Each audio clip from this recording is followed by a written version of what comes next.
Hi. I want a steak bake for heaven's sake. The vegan steak bake is back. I'm so excited. I'm literally so excited. You don't know how excited I am. Not to instantly shill Greg's literally within 5 seconds of appearing.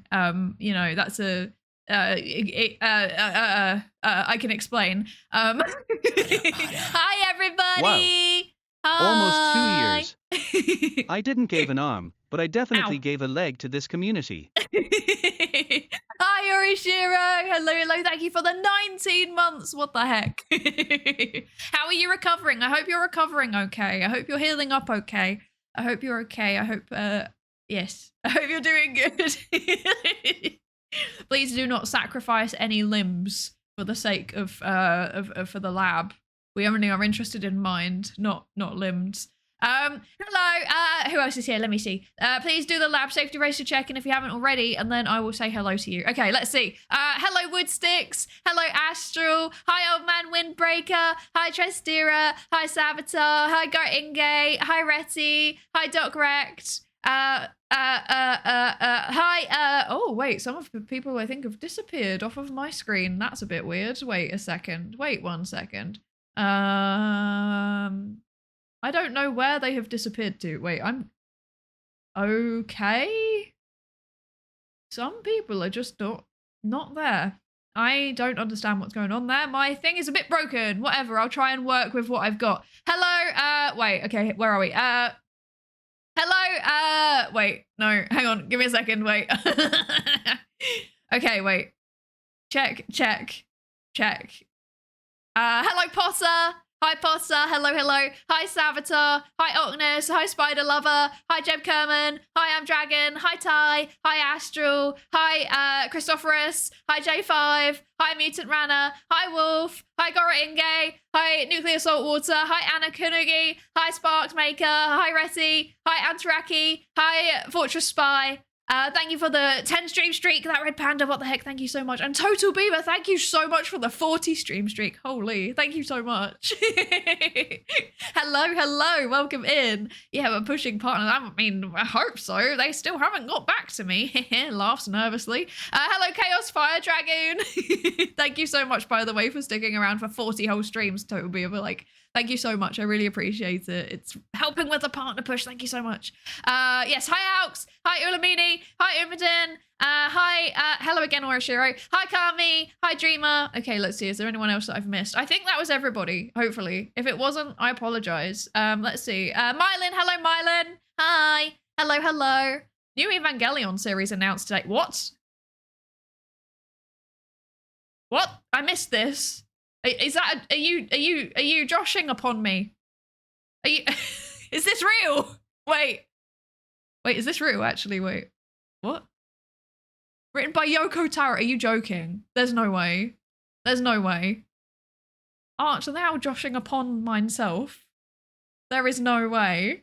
That's so hype. Oh my God, I'm excited. I didn't know this was a thing, and now that's just made my day. Thank you for sharing. I have not been paying attention to the anime news, clearly. That's wild. Oh my Lord. Okay. Good day. Okay.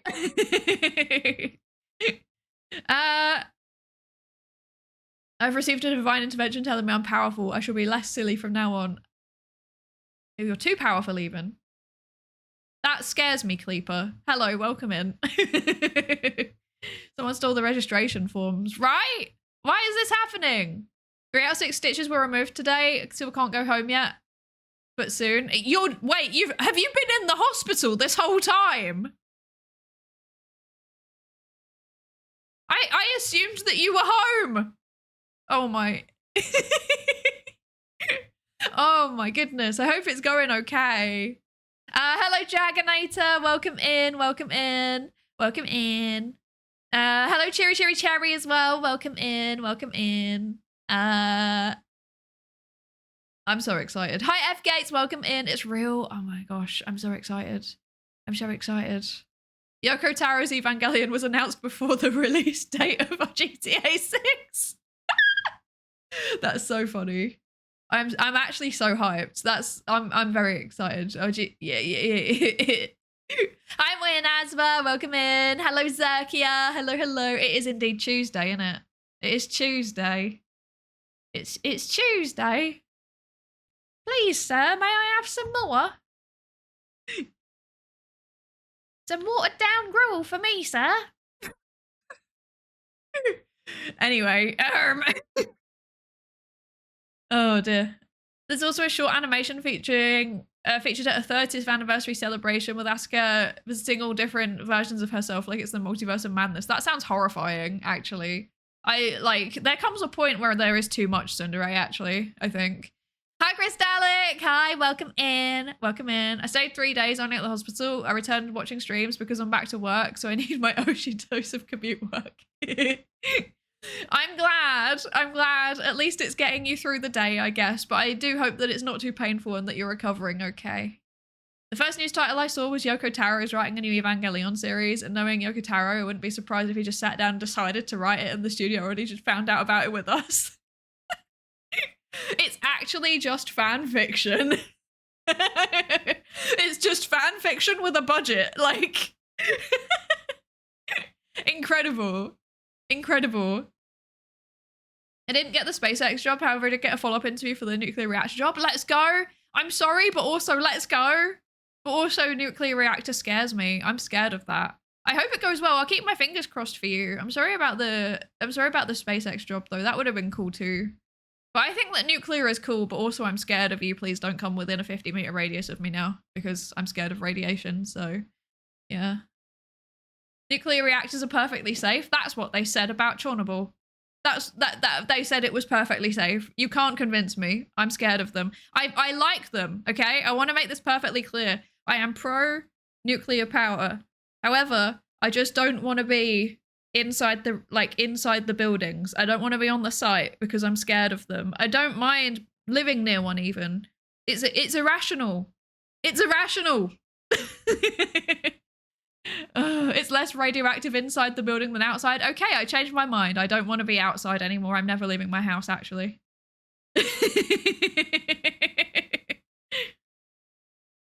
The sun is also perfectly safe because it's 1 astronomical unit away. Okay, but here's the secret, Sparks Maker. I'm also scared of the sun. I'm scared of the sun. I'm shuffling myself over awkwardly so that you guys are actually on the screen for once. I think this is a good place for me to be. Yes. Now my hair is only partially covering you. My massive head. Oh dear. Hi Tayu. Hello, hello. Welcome in. Hi Talarian. And hello Swag Lord. Welcome in. Welcome in. And thank you for the 3-stream streak, Cleeper. 3 whole streams. Maybe I'll stay for half of another one so it's an even tree fitting. Oh dear. Thank you for the head pats. Hi Zed Victor. Welcome in. Welcome in. Delicious. I had beans today. There's a burrito chain in Ireland that was doing a special offer for students today, and it was €6 or £5 for a burrito with whatever you want in it, but there are certain things that they charge a bit extra for, so it'd be like, you know, an extra, like, you know, it'd be a little bit more. But I didn't get anything extra in it. I had just like rice and beans and beans and beans. And then also, what else was in it? I had lettuce also, and then they've got like chipotle sour cream, but it's vegan. It's very good, and salsa verde. Okay, so this is what I had, and it was cheap. And I need you all to understand that this chain is not good. Okay, like it's not good. It's like the food is always cold. There's a lot of cross-contamination. Today there was so much cross-contamination that I actually had to get them to remake my burrito because like basically they like picked up the sour cream like sauce thing and then it very aggressively and then out with it flung loads of cheese into my burrito, and then I was like, I'm really sorry, if I ate that I'm gonna vomit all over your shop. And then they were like, I see. So they had to remake it, which was a bit annoying because I don't like food waste and I wish I could have eaten it. But if it's like cross-contamination with other things, I just kind of ignore it. But if it's like beef or, you know, cheese or dairy, I can't. So yeah, I figured like it would be better for me to have it remade than to die. So I think this was a sensible decision, and I'm not ill, so it was clearly fine. I think this is good logic. I only ate 1,300 calories today. I need to eat something else, but I kind of am mad. I feel you. My entire calories today was just the burrito. It was nothing else. And realistically, it was rice and beans and lettuce. Like, probably I should eat more. But I also don't really want to. So I understand. I've been walking a lot recently. Today, basically today, I did like a morning of work, and then I had to go to an appointment like early afternoon. And then I was meant to go back to work after the appointment. And I was just like, what if I just didn't? What if I just didn't go back to work? What if I just don't? And then I didn't. I was like, I'm a moral agent. I can make decisions. It suddenly developed a free will, right? That's how it felt. I was like, what if I just don't today? So I'm gonna like add it on as like a half day of annual leave, I guess. Or maybe I already did. I think I filled out the spreadsheet like immediately after my appointment, because I was just like, I just don't want to. And then I just wandered around and I got my burrito and I went to a bookshop and I accidentally bought loads of books. And then I found some leaflets about events that are happening. And then I walked a lot and I ended up walking like 8,000, 9,000 steps, I think. So yeah, that was how I spent my afternoon, I guess.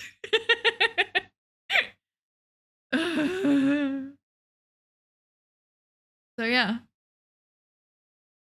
That was how I spent my day. Also, sorry, I'm not paying attention to the check-ins again.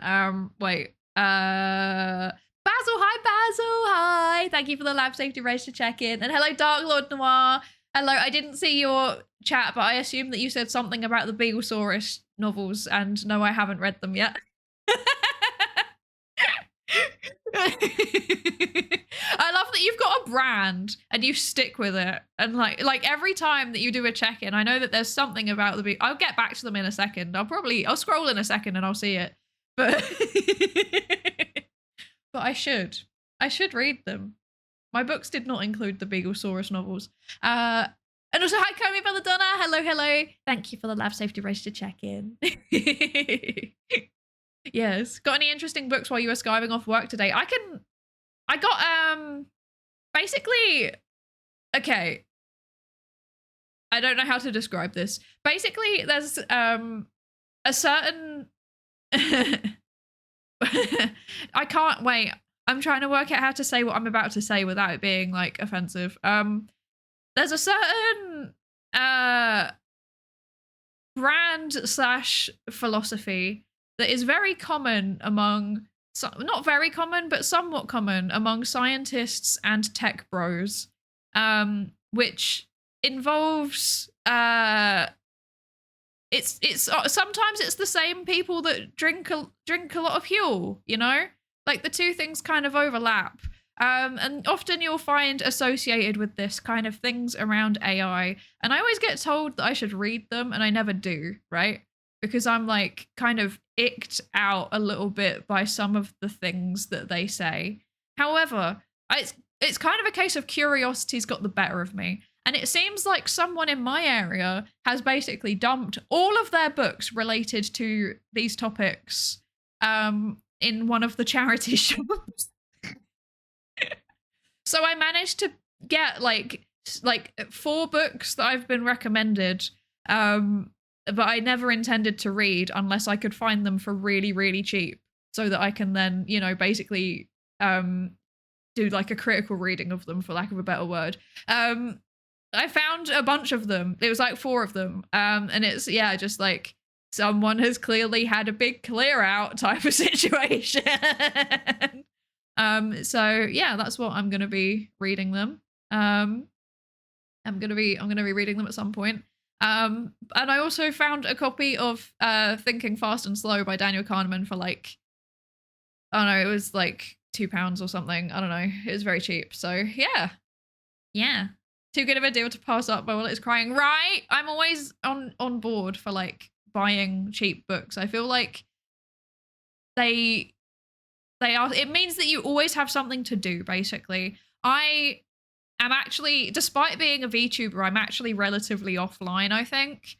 Well, compared to other VTubers, possibly. I'm like forcing myself to touch grass, I think.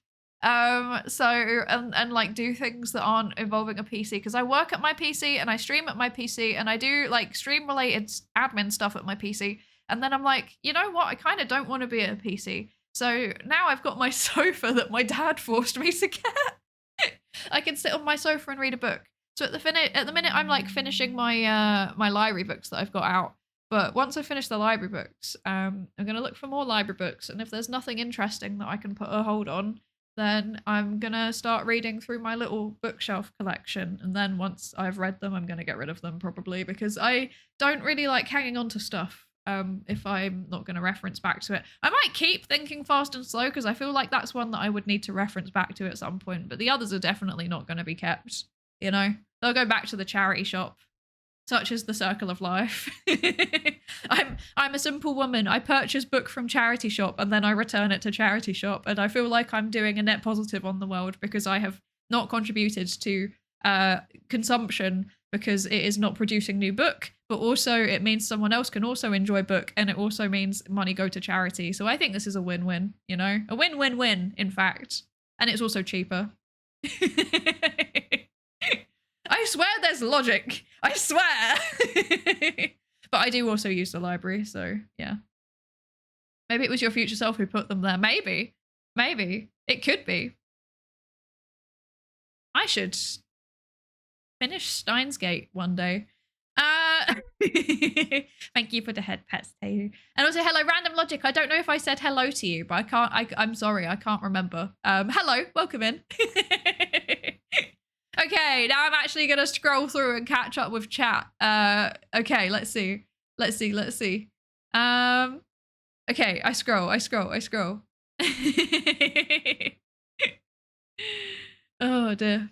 Enjoy your lurk, Orishiro. Enjoy your lurk. You are not an offline person. I think I'm like Schrodinger's online, right?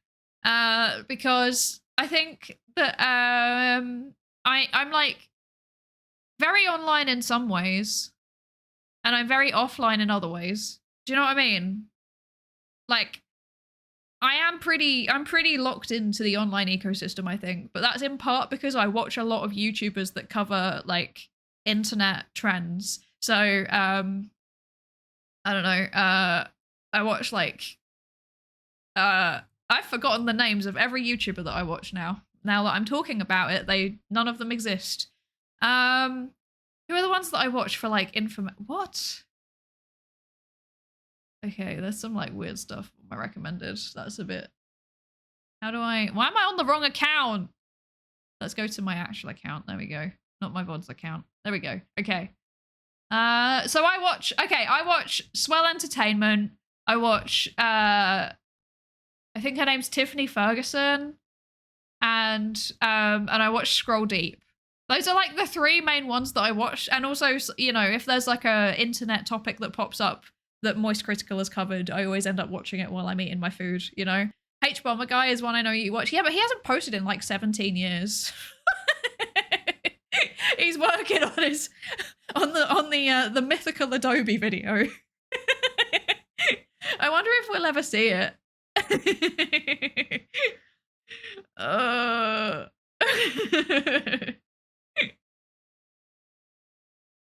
Like LIMC? I actually don't know what LIMC is. What is this? What is this? Lessons in meme culture. No, I've never heard of this channel. I've learned something today. Okay, interesting. You sound like the person who would understand the phrase Fujoshi Gropet, and that's a life sentence.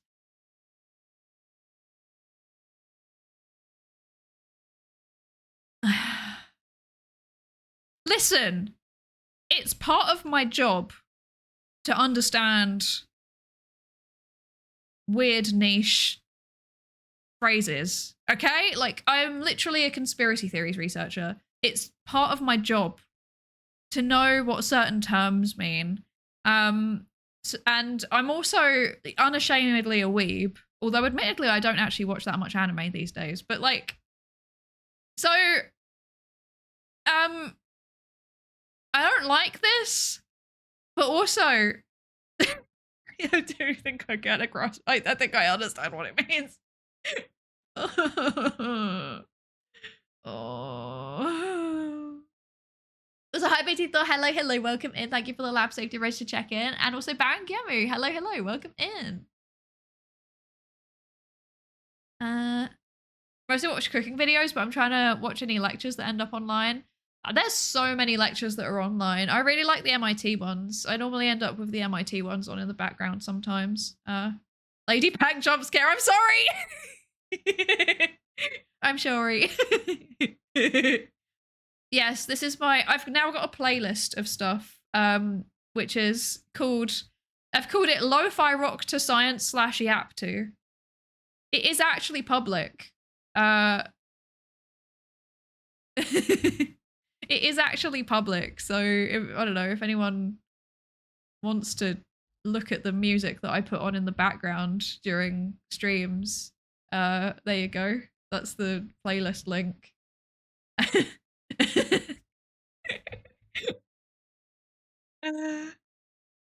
Yamazaki! Hi, welcome in. How are you? I hope you're good.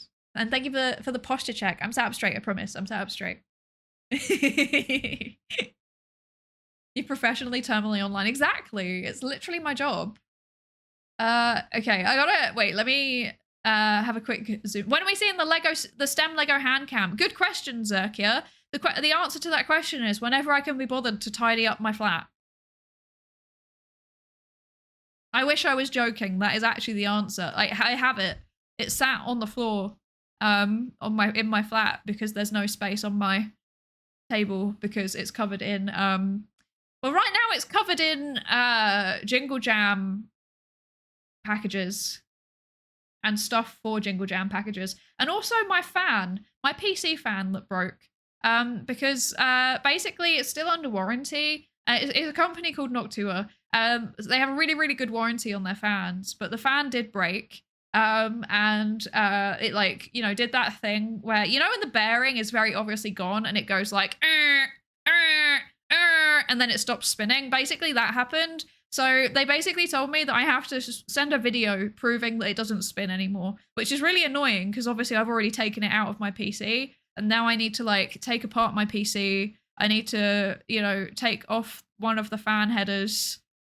Take one of the fans off the header, put this one onto it, and then like hold it and record it because I don't want to remount it because that's going to take ages. But then also my hands are too small to hold it. So like they told me just like hold it vertically and just take a video of it. And I'm like, I can't hold it vertically. My hand is not, like my fingers are not long enough to hold it actually. So I'm not really sure how I'm going to do it. I need to have a think about how to do that. But I'll work it out. It's fine. Yeah, but it's one of those many things that I'm putting off doing. Yeah. Hello, Sine Wave Mood, and hello, Mirrodin. Hello, welcome in. Thank you for the lab safety ratio check-ins. How are you doing? I hope you're good. Someone put long fingers on throne. That's horrible. That's a horrible statement. Why would you say that? Do you want me to send you progressively more unhinged messages until you cave in and clean? It's not like a cleaning issue. My flat is clean. Apart from the bathroom. We don't talk about the bathroom. Everything else in the flat is clean, you know? I literally like vacuumed today. It's clean. It's messy. There's a difference. Yeah. And the mess is pretty intense at the minute, but I literally just need to finish my Jingle Jam orders and then I'll be able to tidy up. So that's the main thing I need to do. Yeah. And I'm like mostly done with it. I'll probably finish them after the stream, to be honest. Yeah.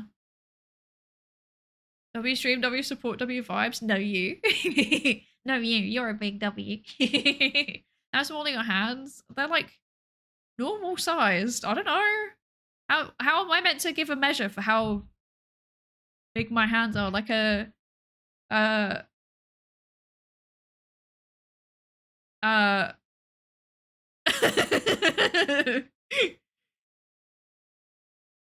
like the from the bottom of my palm until the end of my middle finger is approximately the length of a Bic ballpoint pen. Like, does that help? How many hands big are they? I feel like they're probably less than one hand, actually. So they're definitely smaller than a foot, exactly. Hi, Wiggly Weevil, welcome in, welcome in. They're too small if you can't hold the Duke comfortably. I don't, wait, hang on. Okay, what size is this fan? Let me check the specs on it. Wait, I think it should say on it. It's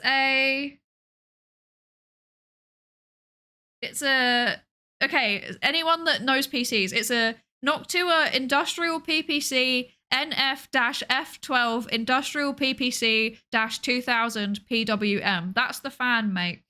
So if someone can quickly find the specs, 120 millimeters, there you go.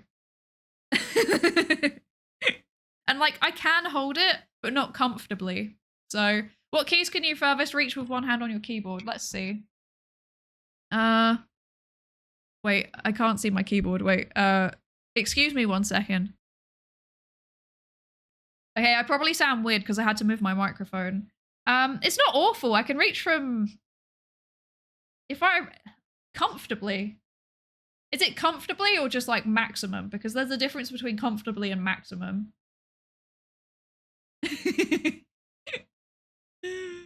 Noctua. I hate that so much, Astral. Why would you say that? If I'm like, let's say max, okay, if I really, really stretch, I can just about go from A to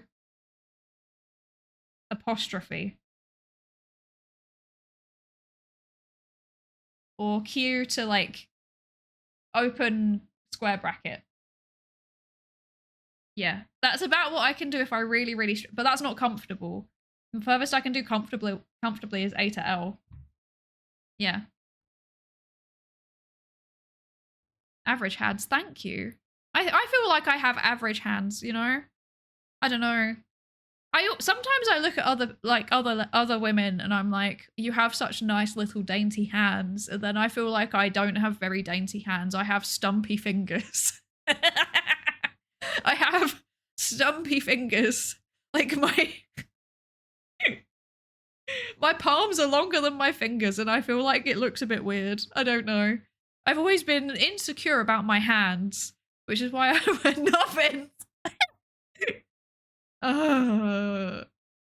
Why would you say this?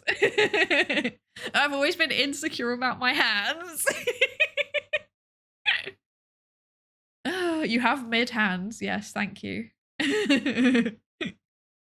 Oh dear. Are we talking about the US government pen because there is a detailed specification?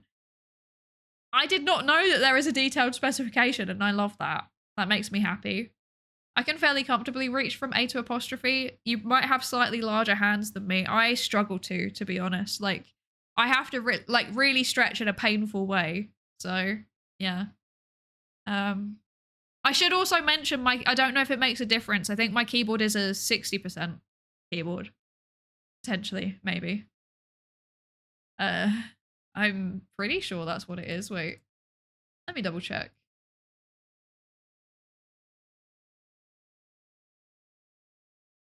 Yeah, no, it's not. It's not a 60%. I'm glad I checked.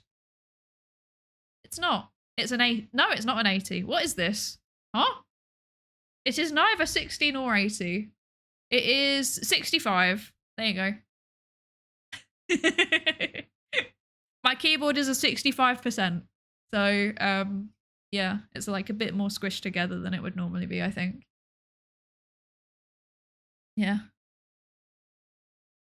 I can get from A to enter with a slight stretch. Yeah, that's not happening. Like, sorry, I have to move this again. I'm sorry. Like, when I say when I say A to apostrophe, like that is really, really stretching in a way that actually physically hurts. If I, oh wait, oh that actually hurt to do. Like if I am not stretching at all, yeah, it's like A to L. That's, I have weird joints in my hands. Like I think my tendons are sad because I can't stretch very well. Hello, Ernesto the Gamer and Jade Low, welcome in. Thank you for the lab safety register check-ins. Thank you, thank you. The US has the National Institute of Standards and Technology, which makes standardized products that companies can reference from. So kind of like that. That's so fun. I love that. I love that that's a thing. That's useful. But also, the standard of paper is wrong. So that's not useful. Hi, Katono. Hello. Welcome in. Welcome in. Happy Tuesday. Happy Tuesday to you too. Happy Tuesday. If I had a nickel for every VTuber of mine who is insecure about their hands, I've had 2 nickels, which isn't a lot, but it's weird that it's happened twice. Okay, to be fair, like, it's partially the stumpy fingers thing. The bigger thing is the eczema. Like, because I have I always have really bad eczema on at least one of my hands. So I feel like it's just unpleasant to look at and it's not cute and it makes my hands look nasty and gross and I don't like it and it makes me sad. So that's the main reason. But I think I did once scandalously show my bare hands on stream. I think it was when we were making the gingerbread house. So I'm sure you have cute blood. My blood. We don't talk about my blood. We don't talk about my blood, actually. Hi, Sherry Duckling. Hello, welcome in. I hope you're good. And hello, Techno Penguin as well. Hello, hello. Oh! I wish that there was like a better, like a smoother way for me to do that. That didn't just make me blink out of existence. That's, oh well. You don't have hypermobility or EDS then? No, I don't. It's like the opposite. My joints are sad all the time, but in a kind of like they don't want to go the full range of movement kind of way. Yeah, and like my tendons, I think it's probably just because I don't exercise enough, frankly. Like all of the exercise I do is very, very low impact. It's like I do a lot of walking, but aside from that, yeah, I don't really do very much exercise. So I think that that's and like I've not really exercised properly since I was a teenager because basically I was a sickly child and I had health problems as a teenager, which could have been very easily resolved if I'd have had adequate medical intervention, but unfortunately I didn't. And that means that it was worse than it was meant to be. As a result, I got into bad habits around not exercising. And now no matter what I do, no matter how much I enjoy the sport, I just cannot make it a habit. I just can't. So, yeah. But I leave the house and I walk every day. I'm trying to do like 8,000 steps every day. Because I read, apparently the whole 10,000 steps a day thing is actually misinformation. It's kind of misinformation. It was spread by a Japanese pedometer company as a marketing scheme. But it turns out that actually when they then did research into it, it's a pretty good benchmark to use. However, the majority of people, they basically have all of the same health benefits of walking 10,000 steps a day if they do 8,000 steps a day. So that's what I'm aiming for. I'm aiming for 8,000 steps a day. Yes. Hi, Luke. Hello. You can maybe add a curtain to make the transition seem smoother, but changing models is hard to not look a bit odd. Yeah, I don't think there's a way I can do it, to be honest. Yeah. Hi, Lace. Hi. Big pedometer strikes again. Indeed it does. Indeed it does. So much of this health stuff is just made up things from marketing campaigns. It is, and you need to be really careful. You need to make sure that you're listening to experts and actually relying on research-based information rather than just like, trust me, bro, you know? Yeah. American government recommends 120 minutes of zone 2 cardio. Who has time for that? That's 2 whole hours. 2 whole hours a day? Surely not. What is zone 2 cardio? I don't know what that means. I don't know anything about exercise. Hello, I have a vest. Welcome in. Marceline? Yes. No, I'm not Marceline. I'm wait, oh, I don't have my coat on. I'm simply her researcher. Hello. I'm here to research you. I'm researching vegan alternatives to red things, basically. Yes. Hi Husky, welcome in. Is this Darth Psydere? No, I would never be evil. Red isn't vegan. Well, it depends on the red, to be fair. You know, like hemoglobin makes blood cells red. That's not vegan. But tomato, that is. But also, like, relying on tomato all the time, that's kind of boring, no? Like, you know, I do genuinely like a good Bloody Mary every now and then, but sometimes you just want something else, you know? Yeah. Sometimes you want something pink instead. Sometimes you want something orange. That's what happened to me. That's actually what happened to me, is that I was minding my own orange business, and then the vampire appeared and was like, yummy, yummy, I'm going to eat the orange, and then I turned into this. That's actually the lore of it, to be honest. Yeah. There you go. We've got lore.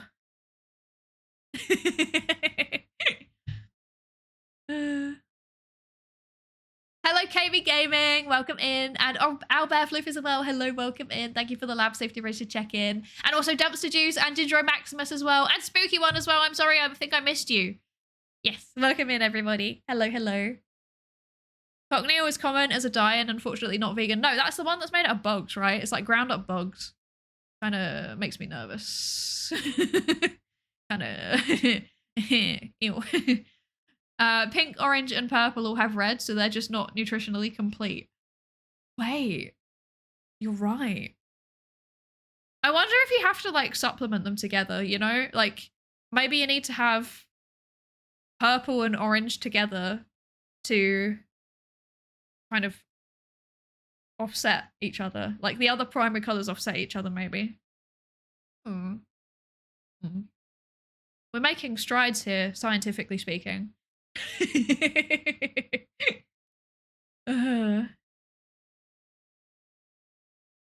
Red bugs, yeah. I get heart rate of 120 on some walks, and I'm going swimming because that's working with the pain and not causing more. It's weird that it just doesn't feel like a sport to me. That's fair. I used to love swimming, but I stopped going swimming actually because this was what I mean when I said I had like a series of unfortunate health problems that overlapped when I was a teenager. So basically, wait, I actually don't know the name for this thing that I was diagnosed with. Let me quickly have a look. I got, basically I was like allergic to everything. Wait. So I got diagnosed with, when I was a teenager, I got diagnosed with cholinergic urticaria. I believe that is how you say it. I don't know for certain. But basically, it's like urticaria, I think I'm saying that right, is hives. So it's like an allergic reaction. It's like basically you go red and flushed and then you get really itchy and you get these like horrible little like welts appear all over your skin. Yeah, it's very unpleasant. Yeah, it still happens to me if I eat too much cow's milk. But when I was a teenager, basically I had a period of time where it just happened randomly. It wasn't entirely random. Sometimes it was like, it felt like it was random at the time, but I think there were patterns. So every time that I was in a very, very warm space, well, not warm space, every time that like I was in a place where the temperature changed quickly. So for example, if I was in a heated building and then went outside in the winter, or if I was in a air-conditioned place and then went outside in the summer, or, you know, vice versa, if I was out in the cold and then came into a heated building, I would break out in hives. Every time that I had like a shower that was too hot, I would break out in hives. Every time I got stressed, so for example, during exams, I used to break out in hives. Every time that I did exercise, I would break out in hives. Whenever I got into a swimming pool, this was why I stopped swimming. So I was actually like pretty good at swimming. When I was younger, I was like I was literally in the process of getting onto a regional swimming team when I was like, as in like competitive swimming when this happened to me. And then suddenly for some reason the getting in the swimming pool triggered hives. A bunch of food would do it. Food was the worst one because that would also make my like throat close up a bit. It wasn't like a full-on anaphylaxis, but it was like an asthma attack basically.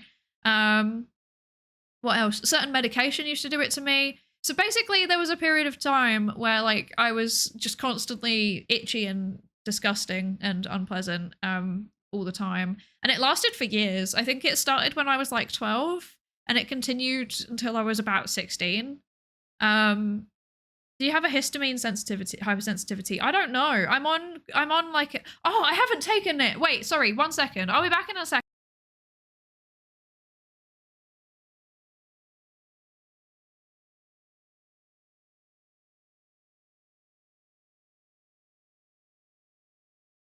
Okay, thank you for the reminder. I'm on like antihistamines. I have to take like a pretty strong antihistamine every single day because otherwise my skin starts falling off. Yeah. There's your med reminder. Yeah, thank you. Also, hi Jaramas, welcome in. And Ginger Maximus, thank you so much for the 10 stream streak. Hello, hello. Jane, did I say hello to you? I can't remember. Hello. How are you doing, my love? I hope you're good. Okay, well, sorry, I have to take my medicine. I don't know if I have a histamine hypersensitivity because I've never actually been to a specialist for it. Because every time that I've ever tried to get a referral, this happened in England and it's also happened since I've moved here. Basically every time that I've gone, because at the minute I now have like, I don't have this weird cholinergic hives thing anymore. But so like I haven't broken out in hives due to anything other than cow's milk for a really, really long time. But I still have, so basically I have really bad like eczema. And if I don't take my antihistamines every day, then it like spreads and spreads and spreads basically up my whole arm. And then it's like across my abdomen and then it goes up my other arm as well. It's rather unpleasant and it's kind of gross and it's very itchy and painful at times. And then the other thing I have is like chronic sinusitis, which is just annoying. But also gets worse if I don't take my meds. And on top of that, I also have like a genetic bleeding disorder. So it's kind of like hemophilia, but a bit different. It's not hemophilia, but it's similar. And that means that if I start bleeding for any reason, it takes a really long time for it to stop. So that sounds like they don't interact very much on the surface level, but they actually do, because eczema, if it gets really dried out or if I itch it during the night, I will wake up and like my bed now looks like a crime scene because I've been bleeding from my arms all night because it just didn't stop. And then I get an infection and it gets worse. Yeah. So, and then like the sinusitis causes nosebleeds, and sometimes the nosebleed, like it's never a very bad nosebleed, but it will just go on and on and on for like 3 hours. And I just have to keep swapping out the tissues and it's terribly annoying. And then like, I think it's also the reason why I have kind of messed up tendons, because I did used to play a lot of sports when I was younger before the hives thing. So I used to like do swimming and I used to do field hockey. I used to play netball. And then the hives thing happened and I stopped. But I got a lot of injuries while I was playing those things because I'm also really clumsy because I had undiagnosed dyspraxia. So and so I had undiagnosed dyspraxia that would mean I would injure myself a lot while I was playing these sports, especially hockey. Oh my god, hockey, be careful with that one, chief. And then I would then take a really long time to heal because I also had an undiagnosed genetic bleeding disorder. So yeah. And then I became a teenager and I went through puberty, and you know what, bleeding disorder plus being a female who's gone through puberty is not a good combination. So I ended up literally like being off school. Like I think I had like 40% attendance at school because of a combination of like issues around that and then like, you know, the hives thing. So yeah. And then I stopped doing exercise and I've never got into the habit of doing it again. Because like I did have a gym membership for a short period of time while I think I was like, maybe I was like 23. Sounds about right. It was like early 20s. I think I had a year of gym membership and I did go quite a lot. But then one day I randomly broke out into hives and then I was like, oh God, it's starting again. And then I was like traumatized and I never went back. So yeah. Anyway, not to trauma dump. None of this is like actually problematic. Like none of these things like, you know, significantly negatively alter my quality of life. They're just all annoying. Like the combination of them on top of each other is annoying, you know? So yeah, anyway. Yeah. We can always shame you into trying again. Well, like, you know, I walk. So I'm thinking at least if I'm, you know, getting the 8,000 steps a day, that's better than nothing. So yeah. Also, hi, hello. This is why I played ping pong. No injuries for me, please. Thank you. Yeah, the field hockey injuries could get pretty grim, to be honest. I think I broke my arm 3 times. And then obviously, you know, there'd be this thing where they'd be like, oh, you've broken your arm. Crikey, look at the size of that hematoma. Why is it so big? And now I know why it was so big. It's because it wouldn't stop. It just would grow and grow and grow. And then it would take ages to heal. So yeah. Yeah. It sounded like they did decrease it though. What the various annoying things decreasing my quality of life? Not really, because I like my life, you know? I'm happy with my life. I feel like I've got a pretty good lot in life. I would rather be relatively happy and live with mildly irritating chronic conditions than have a serious problem. Because like my things are fine. Like the eczema's annoying, but it's fine. The sinusitis is annoying, but it's fine. Like the only time that the sinusitis causes me real serious problems is when I stream for a while, and then it's like, it just like the more I talk, the more it kind of like fogs up. Basically, it's like, sorry, that's too much information. But that's why if you listen to my long streams, the longer that I go on, the worse I sound in terms of how congested I sound. You can hear a difference if you like listen to like a VOD in like a 4-hour stream in the where I've been talking a lot in the beginning versus at the end. You can actually hear a slight difference in the way that I'm talking, and it's because I'm so horribly congested. Oh dear. Hi Racco, hello. It's partly why I like swimming so much. Injuries are minimal when you're exhausted. You're already in a pool of comforting, refreshing fluids to just float on, face up of course, while you catch your breath. Exactly. I love swimming so much. I need to go back. I need to stop being so like weird and self-conscious. I have like, basically I've been bruised so much over the years that it's left like permanent discoloration on me in various places, and I'm like a bit weird about people seeing it. So like if anyone ever sees me in real life, one of the things that they might notice about my fashion sense is that I'm always very, very covered up. And like partially it's a kind of sensory thing because I genuinely actually don't like the feeling of like air on me, on my skin. Very strange. Can't explain it. It just feels bad. But the other reason is because, yeah, I have like discoloration from bruising. Didn't realize bruises could leave permanent marks. They can do if it's a bad enough bruise and if you like get a bruise on top of a bruise. Yeah. So I have like, yeah, discoloration in all sorts of weird places. Yeah. I did recall recently there were studies into making people not allergic to peanuts as an example of how to understand allergies. Yeah. So one of the things that, from what I remember, I haven't looked into this too in depth, and I'm not a biochemist, so don't take my word for it. But one of the things that I seem to be reading from what I'm seeing, and also from what my doctor has been telling me recently, is that I say recently, I haven't seen my doctor in a year. Since I saw my doctor a year ago. What they told me was that basically like they're kind of like moving away from cutting it out of people's diets and more into like a phased increase in people's diet, but that's really they're only doing it for life-threatening ones like tree nut allergies and peanut allergies. Like for me, I can avoid cow's milk and it doesn't really have a detriment on my life at all. Like I can live perfectly fine like that. So Yeah, and like I'm not, it's not a life-threatening allergy for me. It's just uncomfortable. Like, you know, I just, you know, get ill. I get very ill for a couple of days, but I'm largely fine. Uh, like I get very ill for a couple of days, but there's no permanent damage, and I'm at no risk of anaphylaxis. It's just more, it's more like an asthma attack, but like not a bad one. Yeah. Also, hi Gideon here. Hi, welcome in. How are you doing? I hope you're good. I hope you're good. Are the sensory issues connected to the aversion to light touch you talked about during the collab? Yes. Yes. Okay, this is like really weird. I know it's weird, but apparently this is a fairly common like autism thing. Basically, I have to know people for quite a while before I'm comfortable with them coming in my personal space and like touching.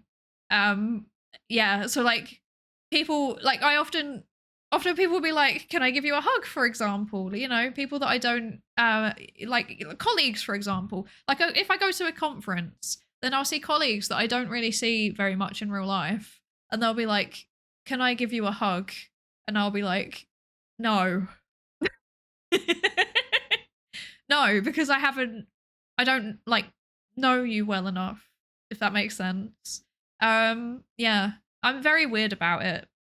I'm very weird about it. But like, it's because they have to use exactly the right amount of pressure, otherwise it hurts. Like it physically hurts. It feels like, maybe hurts is not quite the right word, but like it's really, really uncomfortable, you know? It's kind of like, I don't know. Have you ever had that thing where like you're on a, I don't know, you're like on public transport and someone kind of like brushes past you in a place that is kind of, you know, like maybe for example, they brush past your lower back or something like that. And then you like physically feel yourself like recoiling from it because it like feels really, really uncomfortable. Does anyone know what I mean by that?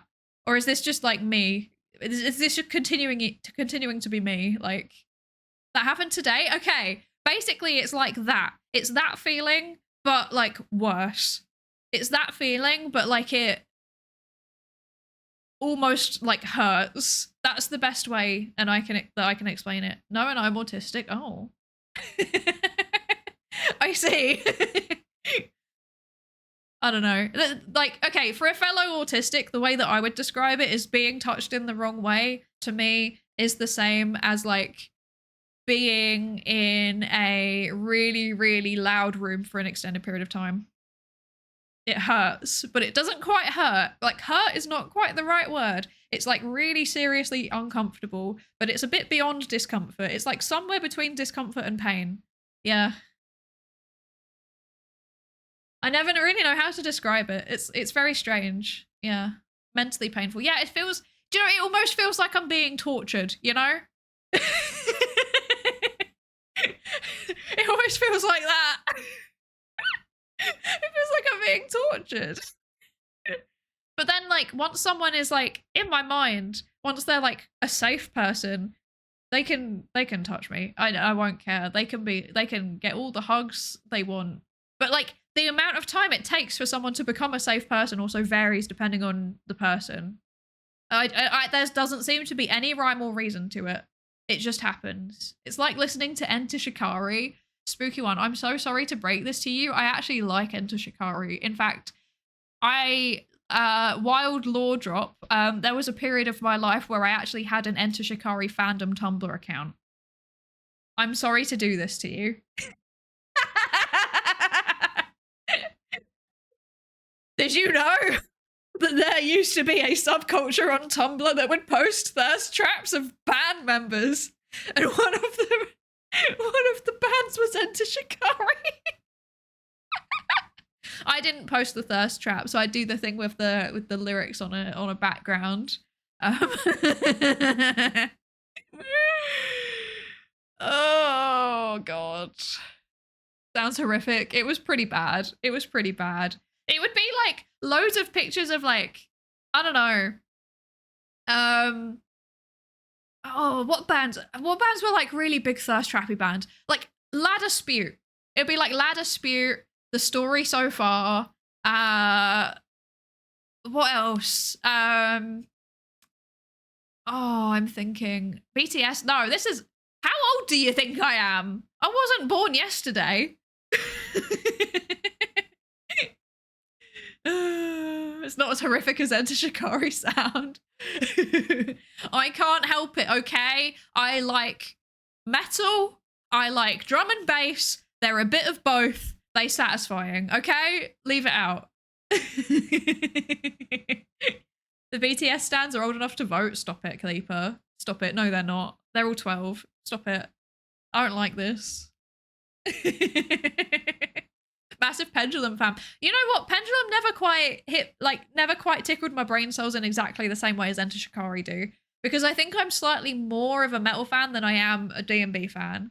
But like the drum and bass that I listen to is mostly like Liquid. So I like it to be chill, you know? But like my metal, I don't like it to be chill. My favorite metal band is Malevolence. I don't know if anyone knows Malevolence or if this is me being weird again, but like I really enjoy them. Malevolence, you know, they're my 10 out of 10. I always go back to them every single time. So yeah. I know them and saw them live. Me too. They're so good live. Oh my god, Malevolence are so good live. I saw them live years ago though. I think I saw them live. I want to say at some point they did a tour with like Desolated. God. Oh, this is. Yeah. I think they did a tour with like Desolated and someone else. And I saw them like back then. Yeah. Yeah.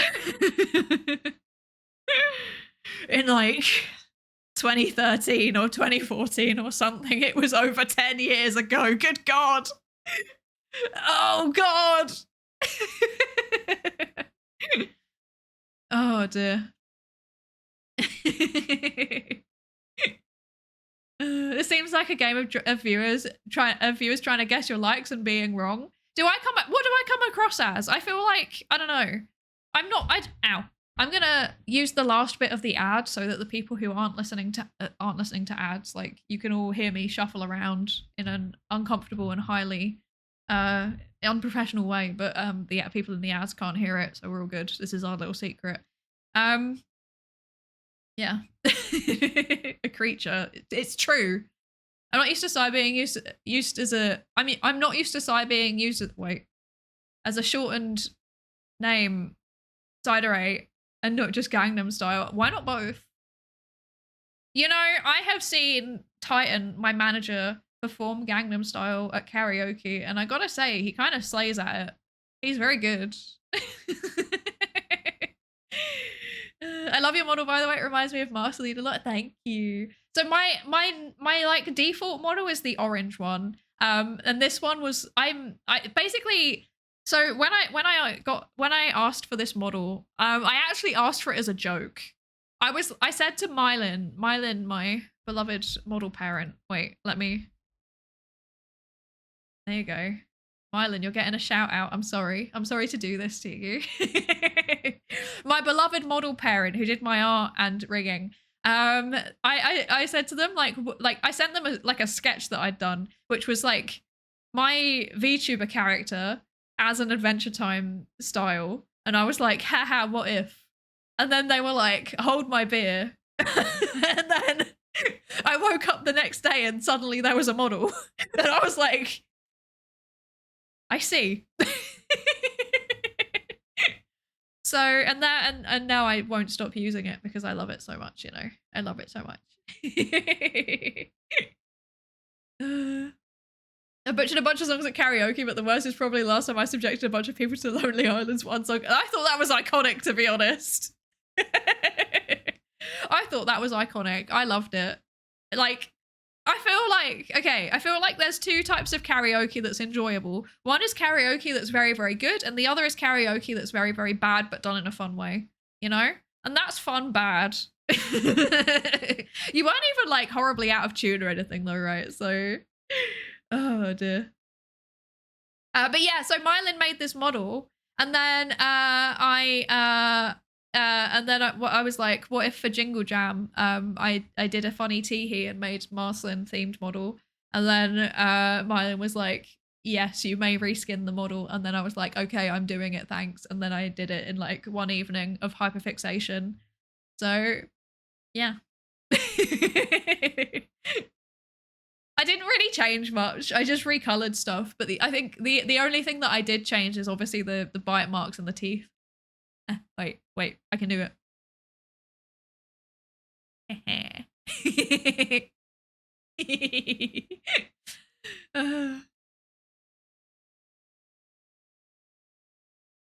Some VTubers have a chibi model, you have a cartoon one. Yeah.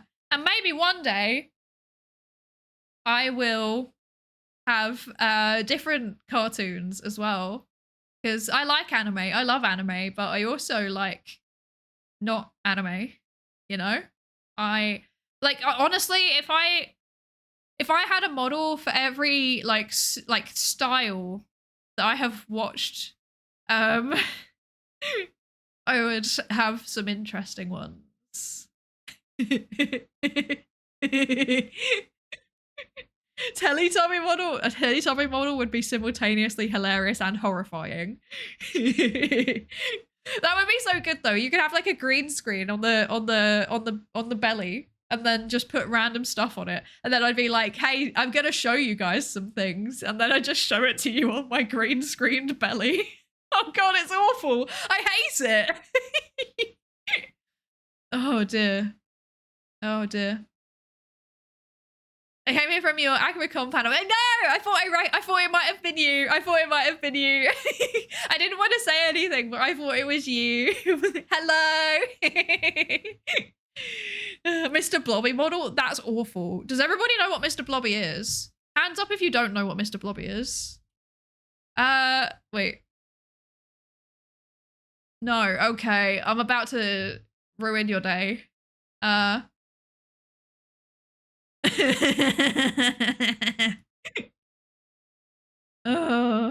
So, Mr. Blobby. Oh, speaking of Akamacon, this is still on my show chat. Anyway. I can explain. Anyway, this is Mr. Blobby. Oh, why is he so small?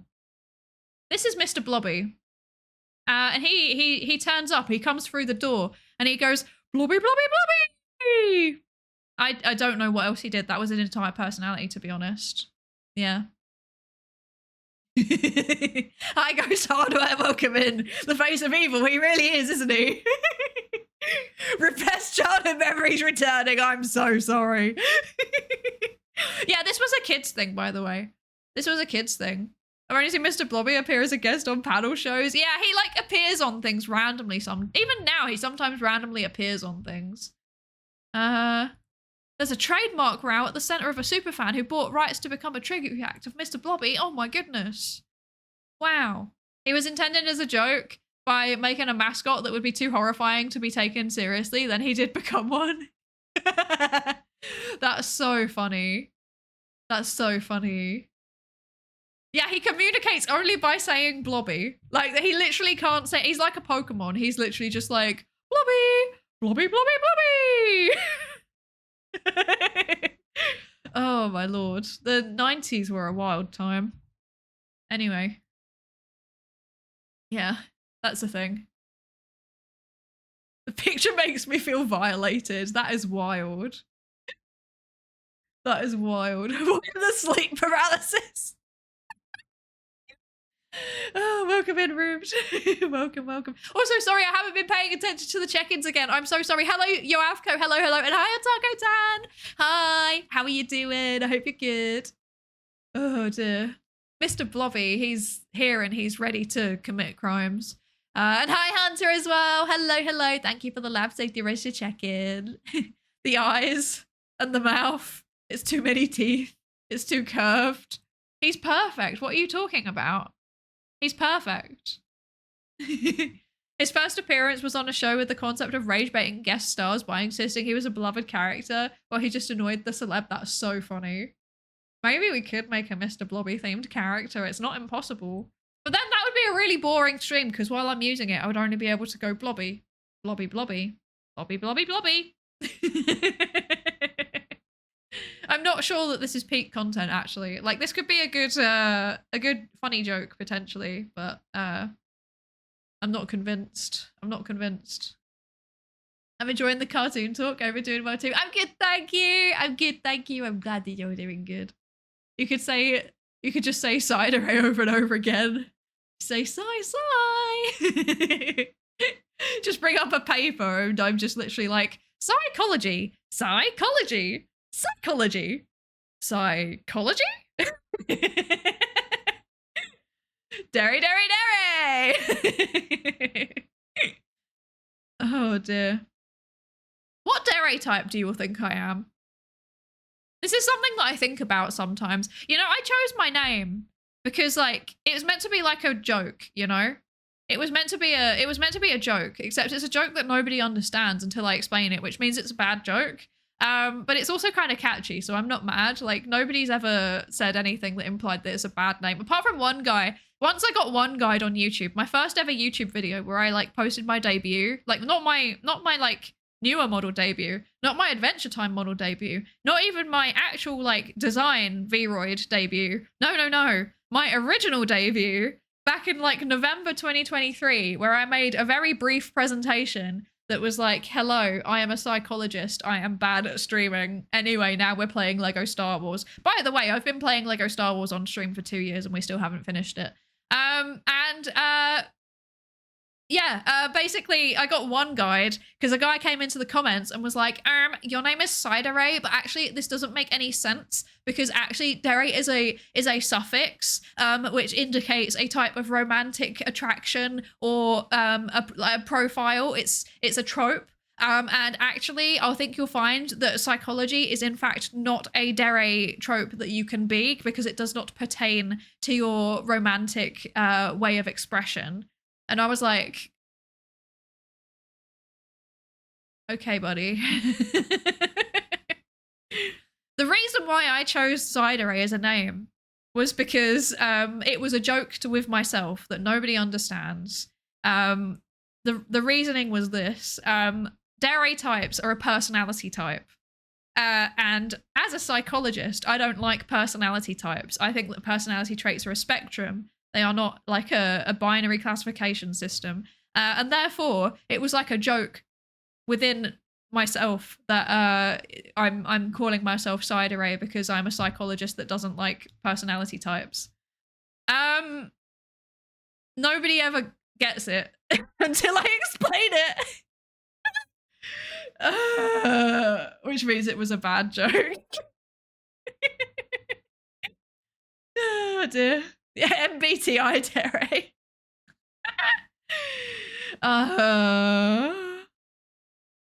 It's a bit roundabout. I know it is, but I thought it was funny, and that's the most important thing.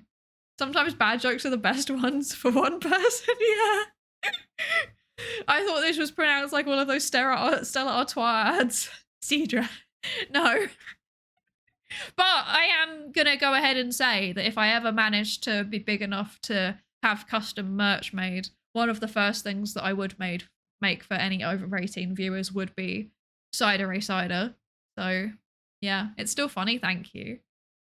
Psydere is very catchy. Exactly, that's the thing. I was like, the main thing was that I just want it to be catchy, and I didn't want to have like a long name because I would not say it properly myself.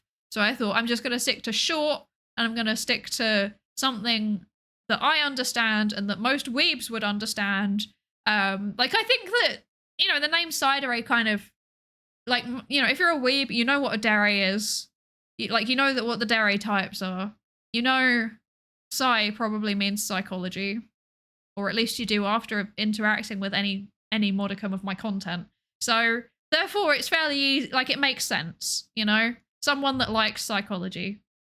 But yeah, the joke part of it didn't go so well.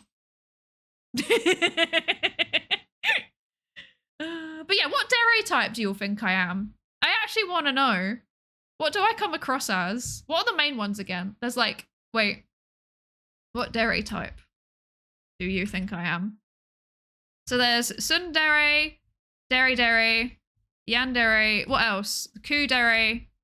What else is there? I'm not putting Psydere. You could also be a psychic dere. I could be. Oh yeah, dandere. I forgot what that means though. What's dandere again? Silent and expressionless most of the time, but then suddenly becomes cute, affectionate, and cut off by the.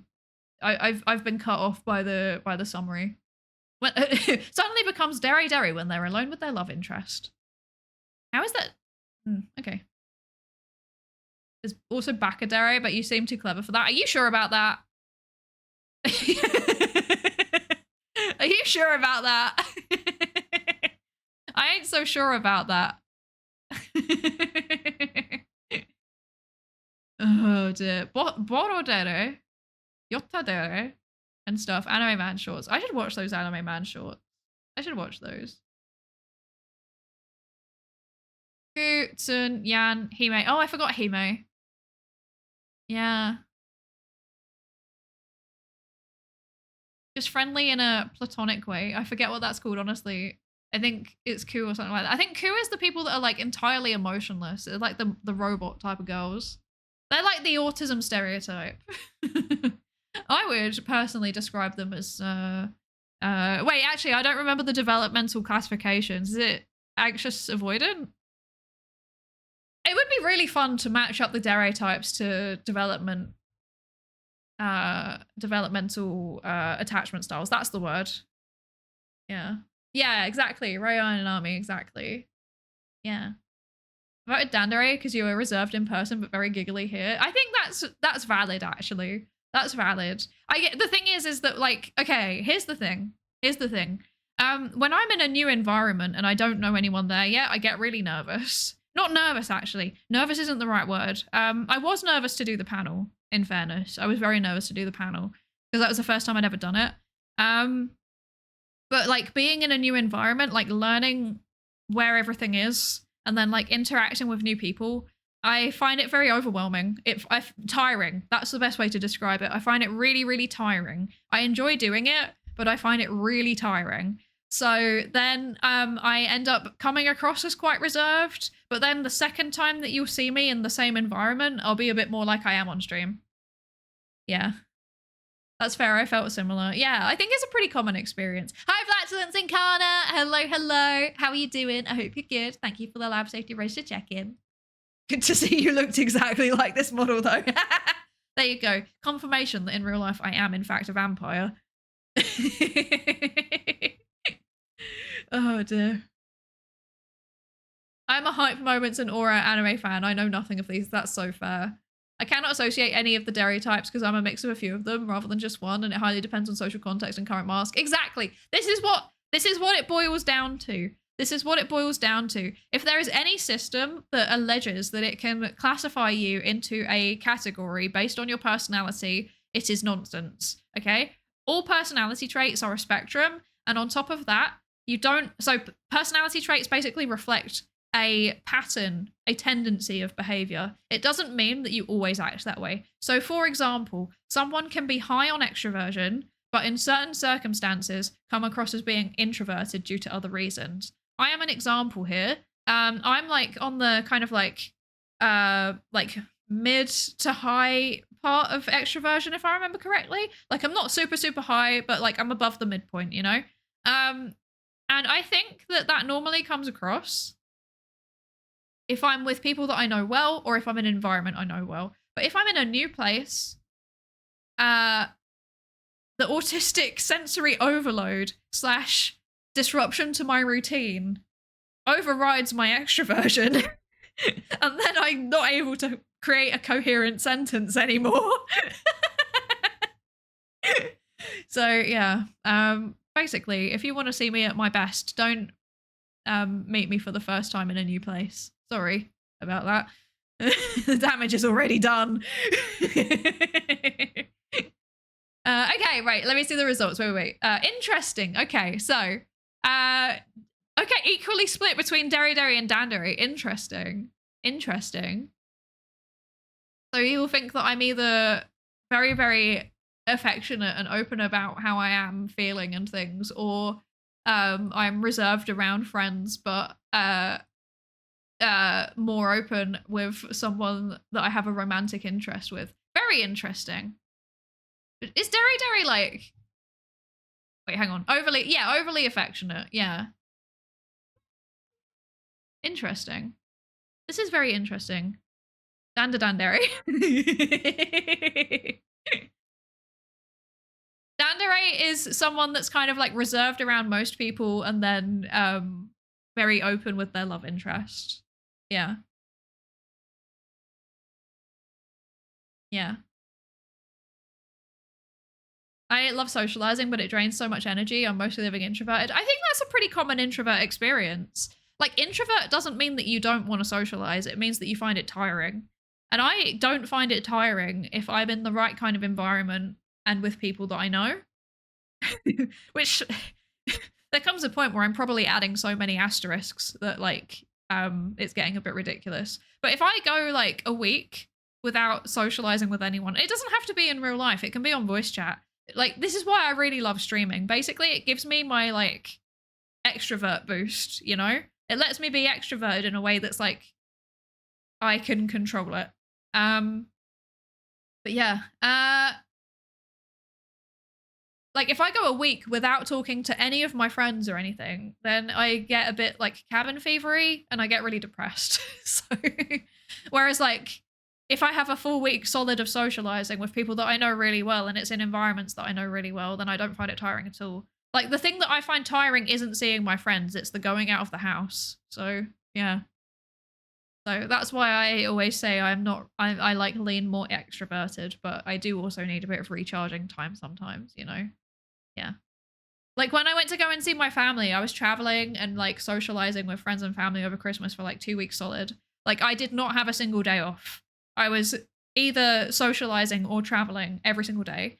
And when I came home, I did need a break away from people. But I was back on, you know, stream pretty quickly, and I was back on voice chats with people really quickly. So, yeah. Voice chat socializing is fun, but seeing friends once a week in person would be too much for me. Yeah, I think I'm kind of the same. I think it's like I said, it's the kind of sensory component of it. But then, like I said, certain people would be fine. Like, I have friends who I could easily meet up with every single day and it would not bother me, you know? And, you know, for 7 years almost, I lived in a shared space with someone and that was fine. I never, like, sometimes I would feel like I want to be on my own, but very rarely. So, yeah. I can control it. Braver men have tried to wrangle the tides of chat. Look, if you don't behave, I can just time you out. It's both a promise and a threat. I have to go for work. I hope you have a lovely stream. Thank you for joining us, Luke. Thank you. I hope work goes well. I hope you have a good shift. Thank you so much for joining us. Group size might matter too. 1-to-1 hanging out with friends versus over 3 people. You know what? I actually am fine either way. But again, it has to be people that I know. So, like, both 1-to-1 hanging out and big groups and small groups, all of them can be kind of tiring. Unless I know the people, or like, yeah, no, basically unless I know the people, yeah. And it doesn't have to be that I know everybody. It just needs to be that I know a couple of people that I can stick to if I'm starting to get a bit overloaded. Like I can retreat to my friends that don't count, for lack of a better word. The friends that don't count towards my social battery. And then I recharge my stamina while I'm talking to them, and then I can go and talk to other people again. Yeah. It's not about behaving in an unacceptable manner. The true art is riding the edge that is saying stuff that should be time outable but isn't. You very rarely get to that point, actually, I think. Although actually saying that, no, I take it back. I take it back. 1-on-1 super tiring if they make you do push-ups. What kind of hanging out are you doing? It's fine. I can just pull I have urticaric hives. And then I can get out of it. Oh dear. Introversion and extroversion is a lot more complicated than people think. It isn't as simple as getting tired or energetic from human interaction. Yeah, exactly. Exactly. Yeah. I mean, like that's kind of like the way to communicate it in like, the easy way to communicate it. But every personality trait has a lot of sub facets to it. So yeah, there's a more in detail version of the Big Five personality framework that like breaks down things into more specific subcomponents. Let me quickly find it actually. So for example, extroversion gets broken down into like warmth, so how friendly someone is with other people, gregariousness, so they like how much people actually like associating with social groups, like assertiveness, excitement seeking, how much they want to like go out and take risks basically, and then like sometimes it also is like positive emotion, but there's a bit of I've seen debate over whether that's actually just like neuroticism, but different, like, or whether it's a separate construct. I'm not sure, to be honest, because like neuroticism is like tendency to experience negative emotions, so like depression, anxiety, impulsiveness, stress, things like that. Aggression, I think, is another one. Whereas, like, arguably, you can have a tendency to experience negative emotions and also a tendency to experience positive emotions. And, like, for that reason, they kind of get separated out into different constructs. But, yeah. Sorry, I'm, like, waffling about psychometrics now. Why am I doing that? Nobody wants that. I'm sorry. How off-brand. I know, right? Can you believe it? God forbid a girl has a special interest in psychometrics. Oh dear. If I remember correctly, Jung said that introversion means you direct your attention inwardly and extroversion is outwardly. And Jung's approach to it is very, very outdated. Like Jung's his framework was the start of our modern frameworks, but like there have been many, many, many, many, many steps in between. And it's not really empirically validated. So yeah, he's not young anymore. Exactly. Jung is no longer young. Exactly. uh If I'm more anxious before a social event, as soon as I get there and talk to someone, I'm off to the races. That's so interesting. I don't get nervous, I don't get nervous in the run up. Sometimes, depending on what it is, it's normally not the socializing bit that makes me anxious. It's like if I have to deliver a presentation or something, that's the thing that makes me anxious, but it's not people watching me that makes me anxious. It's like the act of doing it. Like I don't mind people looking at me. No, actually, that's not true. Okay, I don't like people perceiving me. However, I am okay with presenting as long as they're like, basically I like gaslight myself into thinking that people aren't real. That's what I do. I gaslight myself into thinking that people aren't real for however long I'm doing the presentation. I'm just like, these are all holograms. And then I kind of just like dissociate a little bit and I go do my presentation. And then when I'm no longer stood at the front and I'm now talking to people one-on-one afterwards or like in a small group afterwards, then I start like coming back to reality and thinking people are real again. Yeah. I think this is a very helpful way to do it, actually. What could possibly what could possibly go wrong with that approach? Oh, how often have you presented something? It might also just be conditioning from presented quite a lot, to be fair. Yeah, it's like literally part of my job. Like, I think I present something every couple of weeks. So, although I haven't really been doing it as much recently, because I'm not gonna start ranting. I'm not gonna do that. We're not gonna start ranting about things.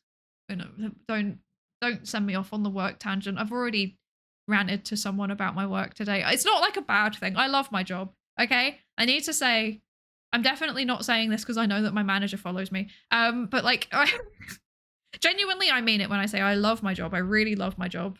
But at the minute, it's like a bit repetitive. Like I'm doing a lot of admin basically. And let's be honest, no one likes admin. So, yeah. No one likes admin. No one likes admin. I have been spending my days just working on Google Sheets for weeks and weeks and weeks. I think I might have actually, sorry, that was actually a little bit of a 1,000-yard stare going on there, sorry. Oh, I need help. I need help. I need emotional support. Oh god. We love admins on twitch.tuvalu. We love the admins. We love the moderators. They do a great job. Yes, exactly.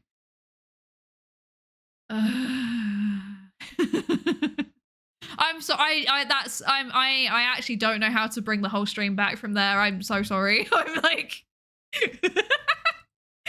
there's no way. There's no way of bringing it back from there.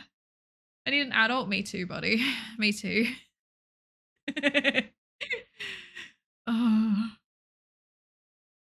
Oh god. No, it's fine. It's fine. I get to do research again soon. It's almost over. It's almost over. The admin stuff is almost over, and then I'm free. And I only have a little bit more admin to do, and then I'm free, and then I don't have to do any more admin for a short amount of time, and then it's fine. And then I'll be happy again. Yippee! Yay! Yeah! You're forgiven, Dandere. Research, yeah! I'm so excited to do research. You don't understand. I'm literally so excited. I've got like a survey lined up that I'm really excited to roll out, and like if I can get it in the right places, then I'm going to advertise it loads, and then I hopefully can get a pretty good sample size, and then I'm going to do so many inferential statistics on it. Don't worry, they're all pre-registered, and I'm so excited. I'm so excited. And it's like a mixed method survey as well. There's going to be qualitative responses too. And there's like a whole project. There's 3 studies. One of them's like focus groups, so we get more in-depth qualitative data. And one of them is also like an evaluation pre-post test. I'm so excited. I'm so excited, but I can't do it at the minute because I have to do the admin. So it's not even research related admin either. That's the worst part. For real though, there's this weird progression. If you get good enough to do at your job, that you start doing less of it as you get promoted to managerial class. See, this is the thing. I have manager in my job title technically, but I'm not managing anyone. I'm managing like finances, I guess, and projects and stuff. Like effectively, like for lack of a better word, I am effectively a project manager that sometimes does research. So yeah. Yeah. So it's not exactly like a postdoc job. I feel like I've jumped from postdoc to like, you know, like I'm not a PI. I don't know what I am. I'm like I guess like I'm equivalent to like if I was in a university, I guess I'd be in the grant office, you know, like I'm not a clerk. How dare you? I'm not a clerk. There's nothing wrong with administrators, okay? I worked as an administrator in the healthcare service for a very, very long time. And I also did other stuff that was kind of similar, and there's nothing wrong with that. It's a fine job. It's very important. It helps a lot. But dear Lord, I don't want to be doing that.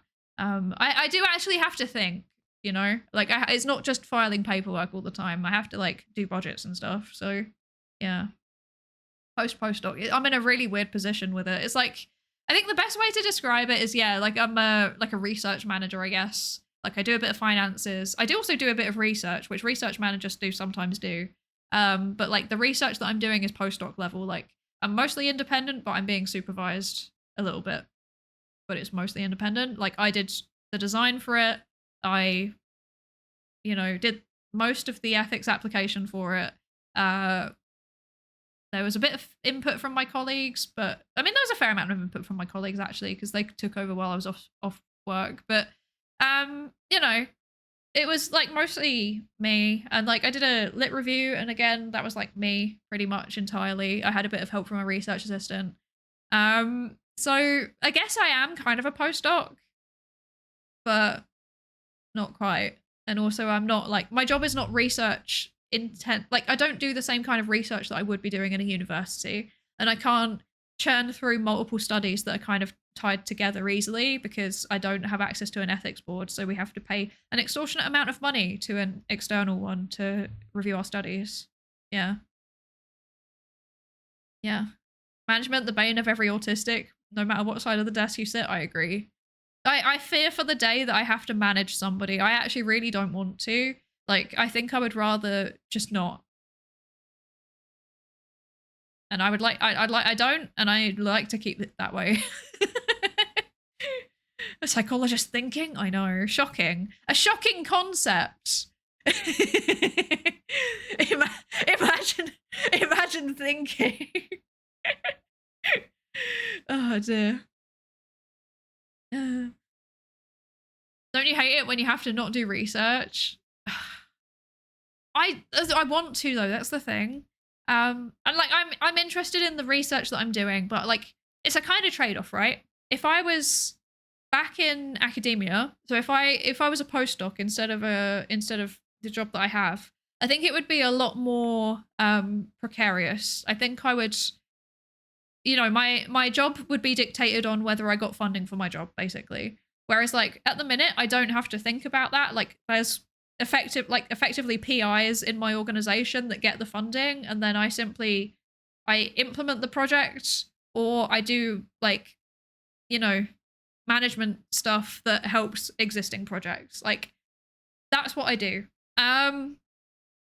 So I don't need to worry about my job as much. Like I do worry about my job a little bit, but I don't need to worry about it a lot, you know? It's not like I'm not on like a short-term contract, you know, I have a permanent position. It's more like, you know, do we have enough funding on an organizational level? That's like the more type of thing that we'd worry about, but you know, we're not like massively worried about that, if that makes sense. Like we're kind of worried, but not massively worried. We're always worried. Like when you work at a non-academia research organization, it's always a worry. Like finances are always a worry, but they're not in the same way that they are in academia. Because in academia, it's like, you know that the funding is there in theory. You know that the jobs are there in theory, but they're so competitive. And when you finally get them, they're short-term contracts, and you have to keep grinding them and finding new ones and moving new places in order to get the next one. And it's like it's very hard on your personal finances, which is not what I have. So, and I'm incredibly lucky for that. So it's like a trade-off, like, but the trade-off is like, even though it's short-term contracts, you often have a bit more control over what you're researching. Whereas like with my job right now, I barely have the time to be researching the stuff that I need to research, let alone the stuff that I want to research, you know? So yeah. Yeah. Thank you for the hydrate. Thank you. And I was like, thank you. I will hydrate. In academia, you struggle alone. In industry, you struggle with a social club of co-workers. Kind of.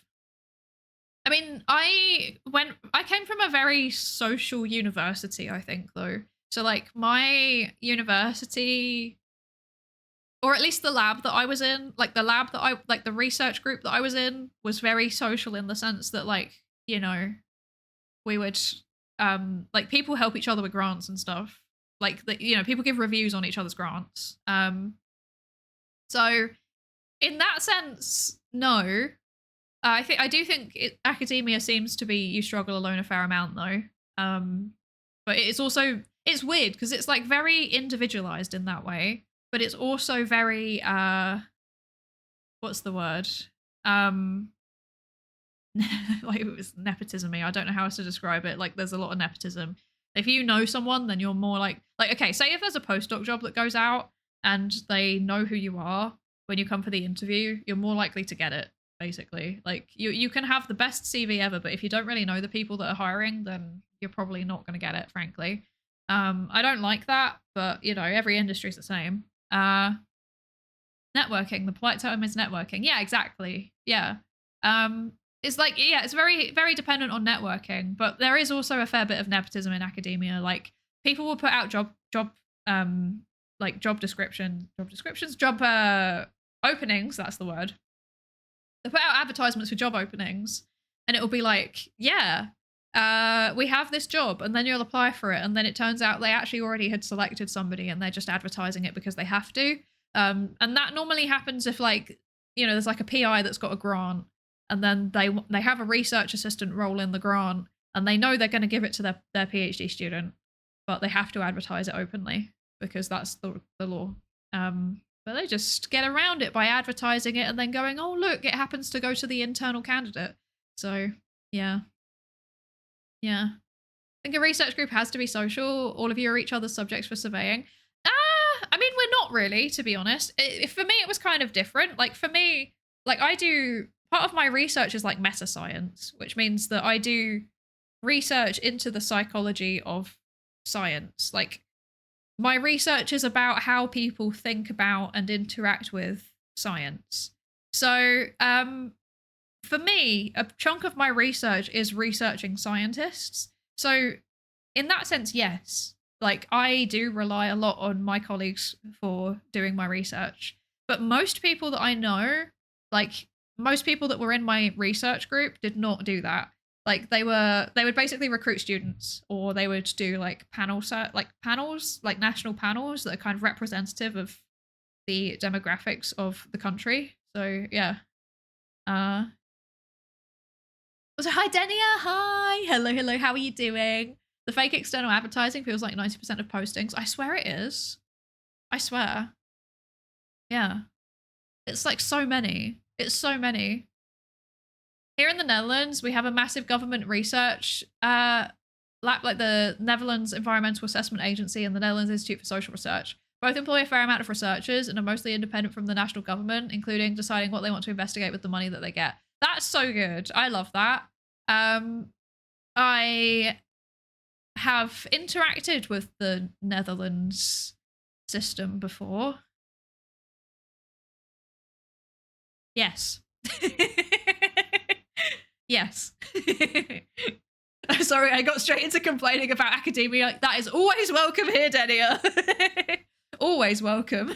So you're basically a science communicator, but backwards? I mean, kind of, I guess. I mean, what is research, but like, what is writing a journal article, but just doing science communication for other scientists? So like some of my research is, oh God, what can I describe that wouldn't dox me? Wait, I need to think about this for a second. So a while back, we read a paper on stream that was about how people's wait, actually, what was this paper? Let me just double check what this paper was. I don't want to describe it incorrectly because I've kind of low-key kind of forgotten what it was. Let me boot up Zotero. Give me a second. Nothing. What, the paper or? The paper was just nothing. I'm confused.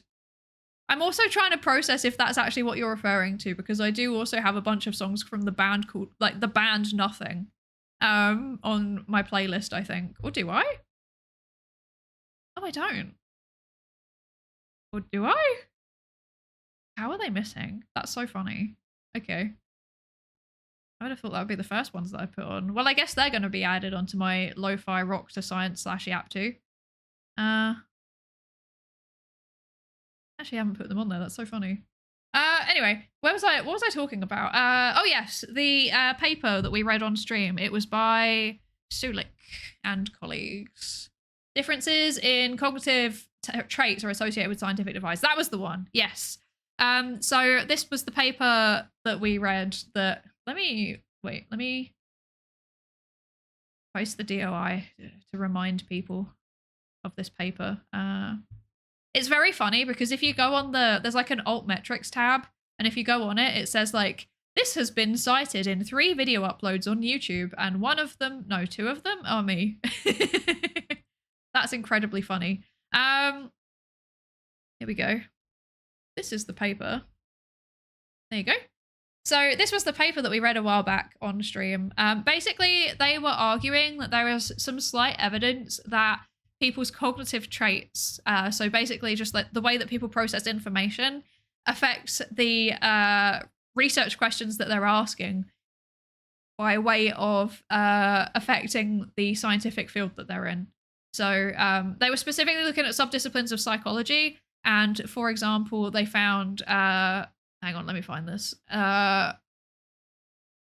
So they found that, let's see, tolerance of ambiguity, for example, was associated with whether or not people think that, like whether or not researchers, like psychology researchers, think that people are motivated by rational self-interest. So rational self-interest is like people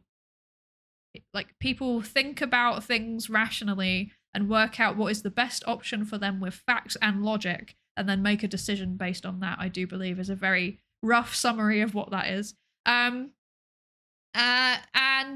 Yeah, there was a negative correlation between that and tolerance of ambiguity. So basically, people that have a high tolerance of ambiguity are less likely to believe that people are rationally motivated, which makes sense in theory, right? You know, if you're someone that acknowledges that people are complicated and, you know, partially rely on unpredictable things such as emotions, then it would make sense that you have a higher tolerance for ambiguity. Yeah, and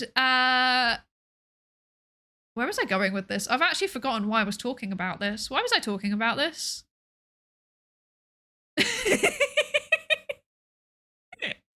What were we talking about? I've actually forgotten.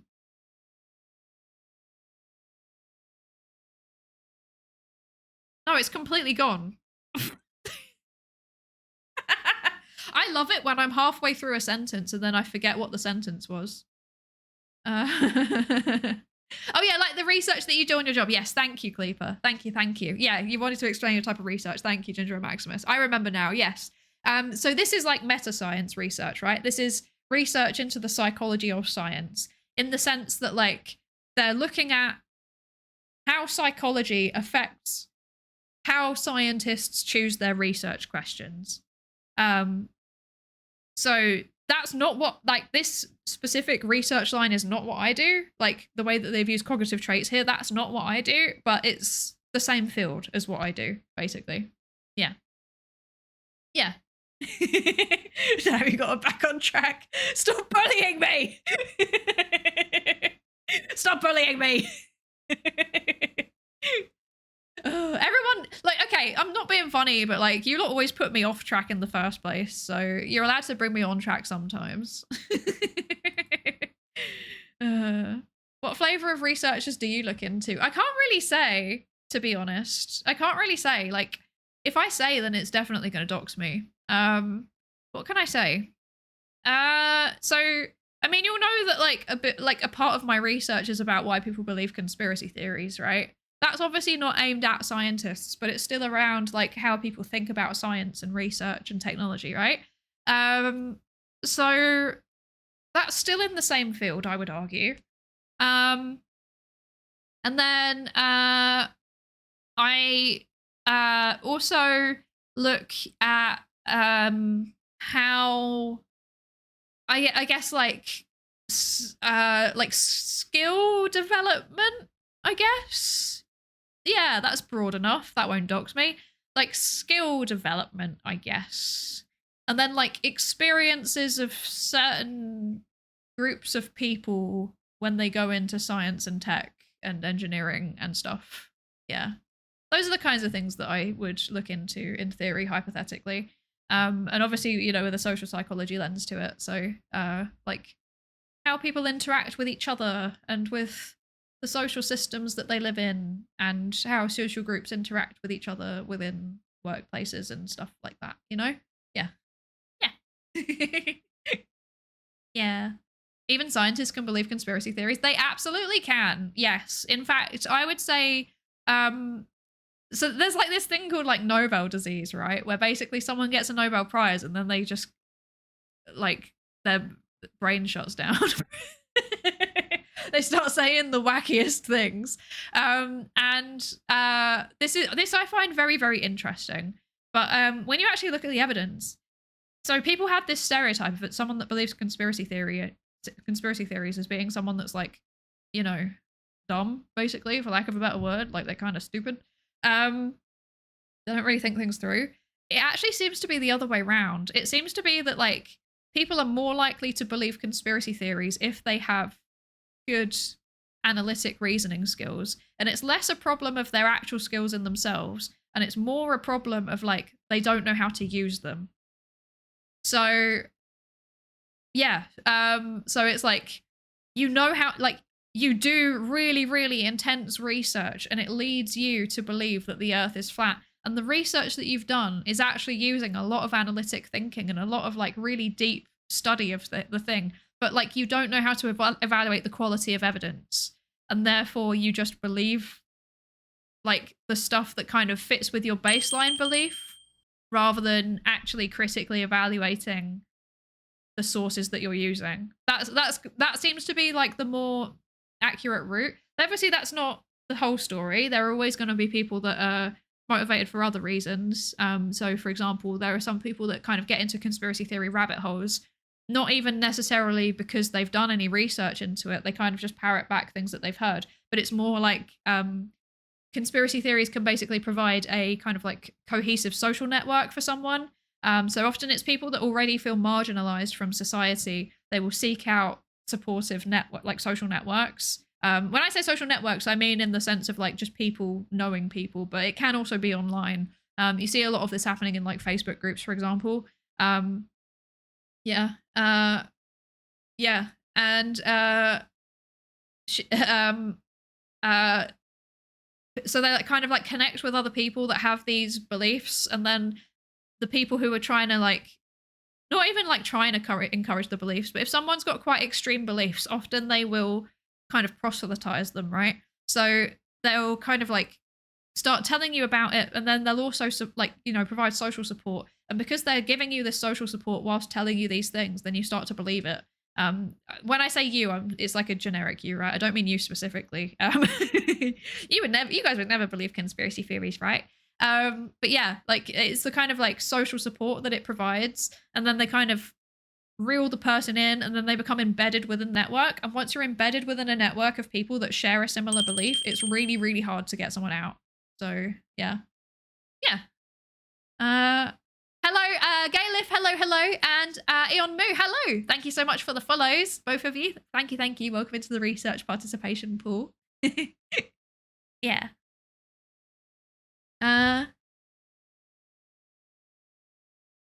I'd like to imagine it's how medical people are much more likely to ignore their own medical issues. Yeah, it might well be a bit of the same thing going on. I do think that like, in general, like we're pretty bad at assessing our ability to do things and our ability to apply knowledge to different areas.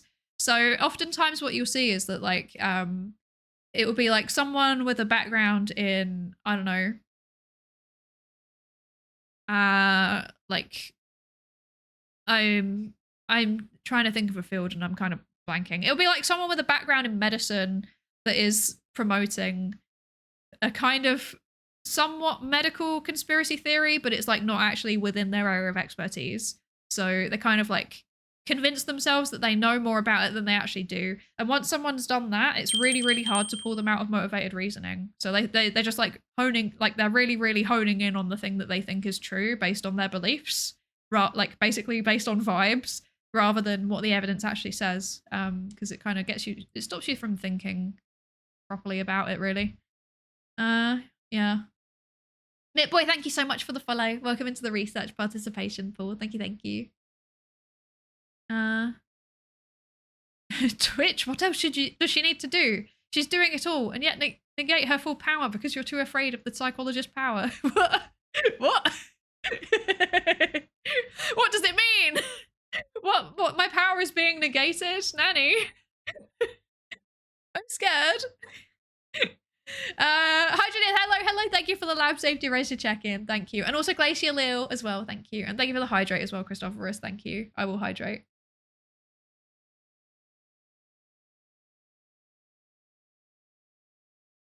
I must stay hydrated. This is very good.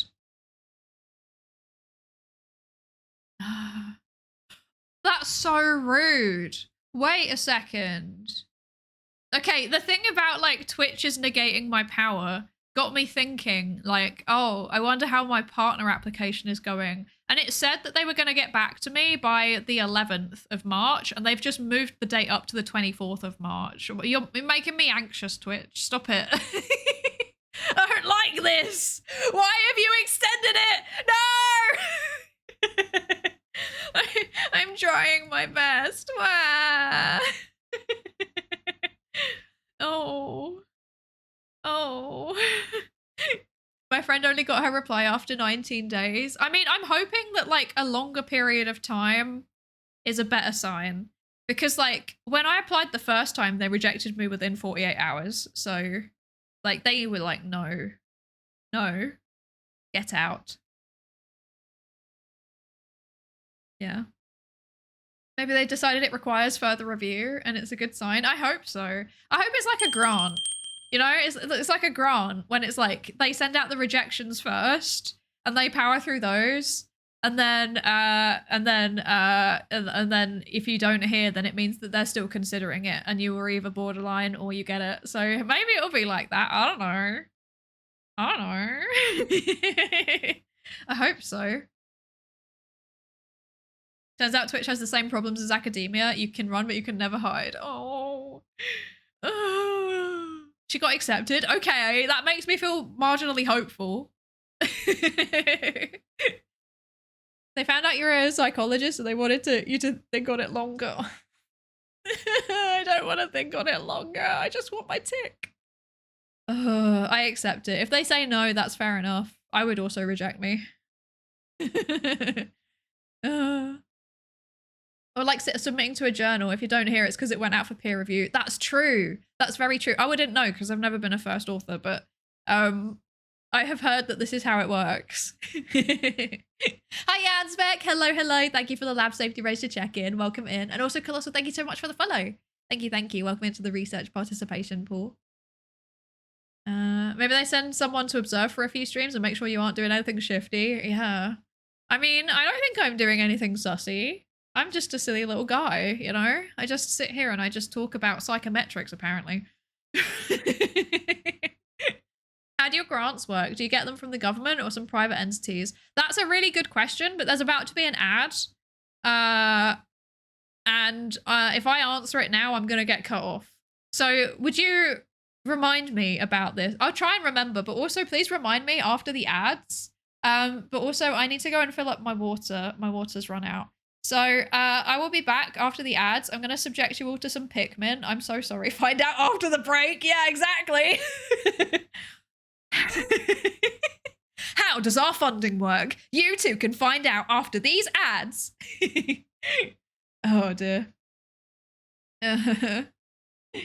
Yes, I'm going to make you all sit through Pikmin now. I'm so sorry. I'm so sorry. Enjoy the Pikmin, I suppose. I apologize profusely for anyone that hasn't seen this before. Please don't judge me based on what you're about to see. It was for charity. It was for charity, okay? It was for charity. I made it for charity.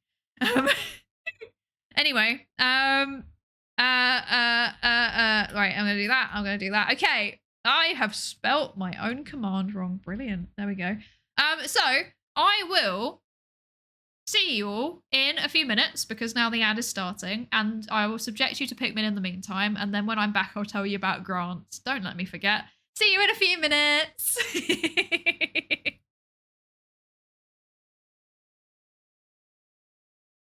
Pikmin 4 and 5, Pikmin 6, Pikmin 7, Pikmin 18 million and 11, Pikmin 3 Deluxe and hey Pikmin, new centrifuge centrifuge to put pigment in. Pigment in your membrane, that's called pigment blot. Old pigment theorem that scientists forgot. New mechanics, quantum pigment. Pigment chest tube, pigment balloon mount, radio sonde. Pigment electrons, covalent bond. Pigment AI, published IEEE. Slowed down pigment due to relativity. Pigment in your culture where you can see it contaminating all it touches. Pigment in your culture where you can see it contaminating everything it touches. Pigment in your fucking culture. Pigment 1 and 2 and Pigment 3. Pigment you play control for the Wii. Pigment 4 and 5, Pigment 6, Pigment 7, Pigment 18 million and 11. Pigment 3 deluxe and hey Pigment. New centrifuge to put pigment in. Pigment in your membrane, that's called pigment blot. Old pigment theorem that scientists forgot. New mechanics, quantum pigment. Pigment chest tube, pigment balloon mount, radio sonde. Pigment electrons, covalent bond. Pigment AI, published IEEE. Slowed down pigment due to relativity. Pigment in your culture where you can see it contaminating all it touches. Pigment in your culture where you can see it contaminating everything it touches. Pigment in your fucking culture. Pigment 1 and 2 and Pigment 3. Pigment you play control for the Wii. Pigment 4 and 5, Pigment 6, Pigment 7, Pigment 18 million and 11. Pigment 3 deluxe and hey Pigment. New centrifuge to put pigment in. Pigment in your membrane, that's called pigment blot. Old pigment theorem that scientists forgot. New mechanics, quantum pigment. Pigment chest tube, pigment balloon mount, radio sonde. Pigment electrons, covalent bond. Pigment AI, published IEEE. Slowed down pigment due to relativity. Pigment in your culture where you can see it contaminating all it touches. Pigment in your culture where you can see it contaminating everything it touches. Pigment in your fucking culture. Pigment 1 and 2 and Pigment 3. Pigment you play control for the Wii. Pigment 4 and 5, Pigment 6, Pigment 7, Pigment 18 million and 11. Pigment 3 deluxe and hey Pigment. New centrifuge to put pigment in. Pigment in your membrane, that's called pigment blot. Old pigment theorem that scientists forgot. New mechanics, quantum pigment. Pigment chest tube, pigment balloon mount, radio sonde. Pigment electrons, covalent bond. Pigment AI, published IEEE. Slowed down pigment due to relativity. Pigment in your culture where you can see it contaminating all it touches. Pigment in your culture where you can see it contaminating everything it touches.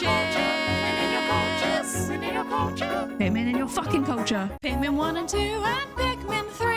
Pigment you play control for the Wii. Pigment 4 and 5, Pigment 6, Pigment 7, Pigment 18 million and 11. Pigment 3 deluxe and hey Pigment. New centrifuge to put pigment in.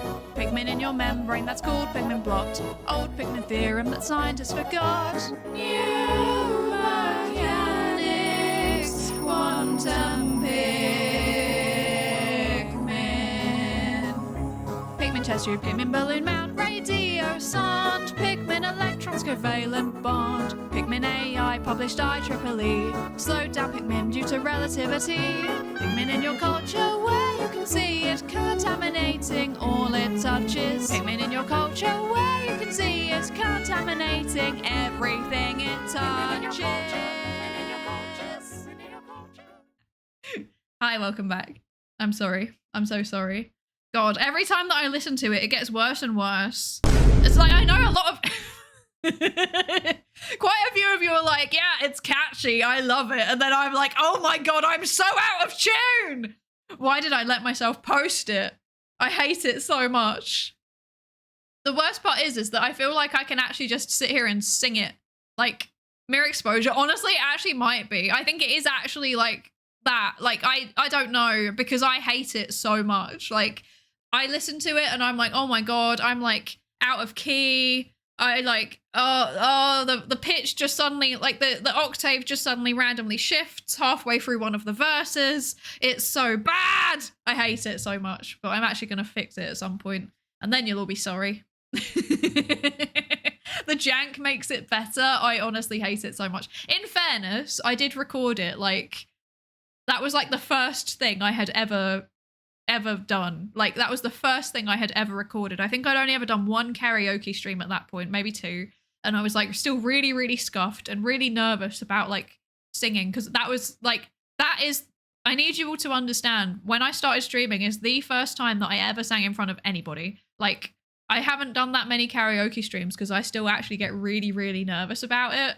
And I hear myself and I feel like I want to vomit every time I hear it.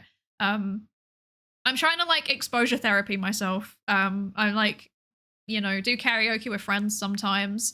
And I do the karaoke streams on purpose to force myself to do it. Like when I'm thinking like, oh God, I really don't want to do this. I think that's a sign that I need to do it. So that's why I do the karaoke streams. And I do feel like I've got a little bit better in the time that we've been doing it. But also sometimes I'm like, sometimes I'm kind of like, I could literally just go to a vocal coach, you know? I could just go to a vocal coach. I've done the tests and apparently my like ability to discern notes is in the 75th percentile. So like there's potential in theory. But yeah, it's not great. Lack of practice because I get and I also get very nervous. I think you can hear in the recording that I was nervous doing it as well, to be fair. And it's significantly easier when I do karaoke and I've had a couple of drinks. Oh dear. My first time doing karaoke around people was at AkumaCon. I still have flashbacks of dread. Oh my God. Yeah, I would be so nervous doing that because that's like a room full of people, right? Like that's too much. I can just about do it in a room full of people that I know. Like I think the most people that I've ever done karaoke in front of was like, I couldn't even bring myself to do it on my own. Like I kept asking other people to join in, or I would join in on other people's songs because I was just so nervous. It was a room with like maybe like 20 people in it, 25 people. And that was like I guess like a VTuber meetup, I guess, something like that you could call it. And it was kind of okay because there was people that I knew really well there. But also I was like freaking out the whole time because I was like, oh, I have to now sing in front of actual people. It's okay if it's a small group, like you know, the first time I met Hanakyo, we did karaoke together. Where's my music? Is my music really quiet? I'm so confused. Anyway, yeah. I'm gonna put this up a little bit so I can actually hear it. Oh, that's now way too loud for you all. There we go. I need to have my I need to have my shoegaze background noise. I need to have my white noise. Oh dear. Yeah. It stops me from getting nervous. Haha. Your singing is pretty good. I loved your rendition of the Combine Harvester song. Thank you. Thank you. Like I said, I think it's been getting better over time. Basically, the way that I've been trying to practice is like, I like copy what I hear. That's the only, like, that's boils down to what I'm doing. I copy what I hear. Normally it's like, you know, if I'm like, so where the way that I sit with my screens in front of me, like, there's a little bit of reverb off the screens, I guess. So I can kind of hear myself a little bit, I guess. A tiny bit. So I can kind of judge whether I'm bad or not. But mostly I'm just like copying what I'm hearing. Yeah. I lost my voice beforehand because I was so dehydrated, so it sucked. Oh, I'm sure it wasn't that bad. The main thing is if you're having fun, really. Like, I think that with karaoke, like if you're having fun, that comes through. So even if your singing's like a little bit rough around the edges, people don't really mind if you're clearly enjoying yourself. Hi DP, hi, welcome in. I hope you're good. The Pikmin song is establishing that the one and only song of justice, and it has destroyed all the other music. You're all gonna be so, like, you're not gonna be ready for when I like, I'll just be like, you know, releasing silly songs like the Pikmin song or the edamame parody that I've been cooking for like 2 years, you know? And then suddenly I'm gonna drop like a whole concept EP that's like like comedic lyrics on a shoegaze background, and then you're all gonna be sorry. Oh, this is not something that's gonna happen anytime soon. I need to remember how to pick up instruments and stuff. It's been a very long time, very, very, very long time. So I might just have to find other people to help me. Yeah. Yeah.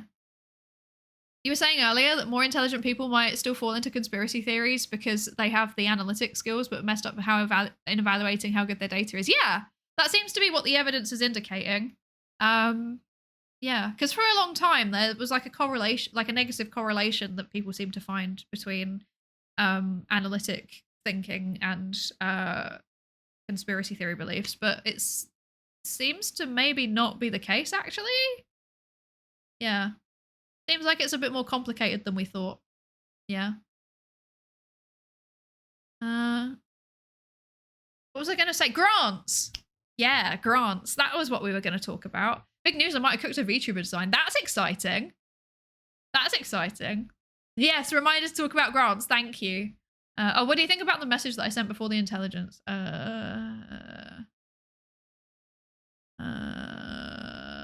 I don't know which one you're referring to.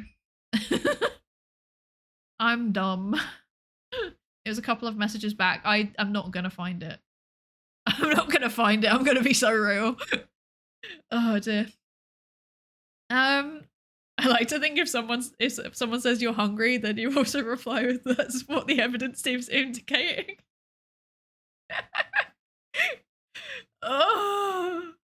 There's like basically I have 2 modes. I have like normal mode, like I am right now, where I will be able to create coherent sentences. And then I have like autism overload mode, where it's like I can say exactly 3 things, and the 3 things are yes, no, I'm hungry. Every now and then I might be able to throw in like, oh yeah, something like that.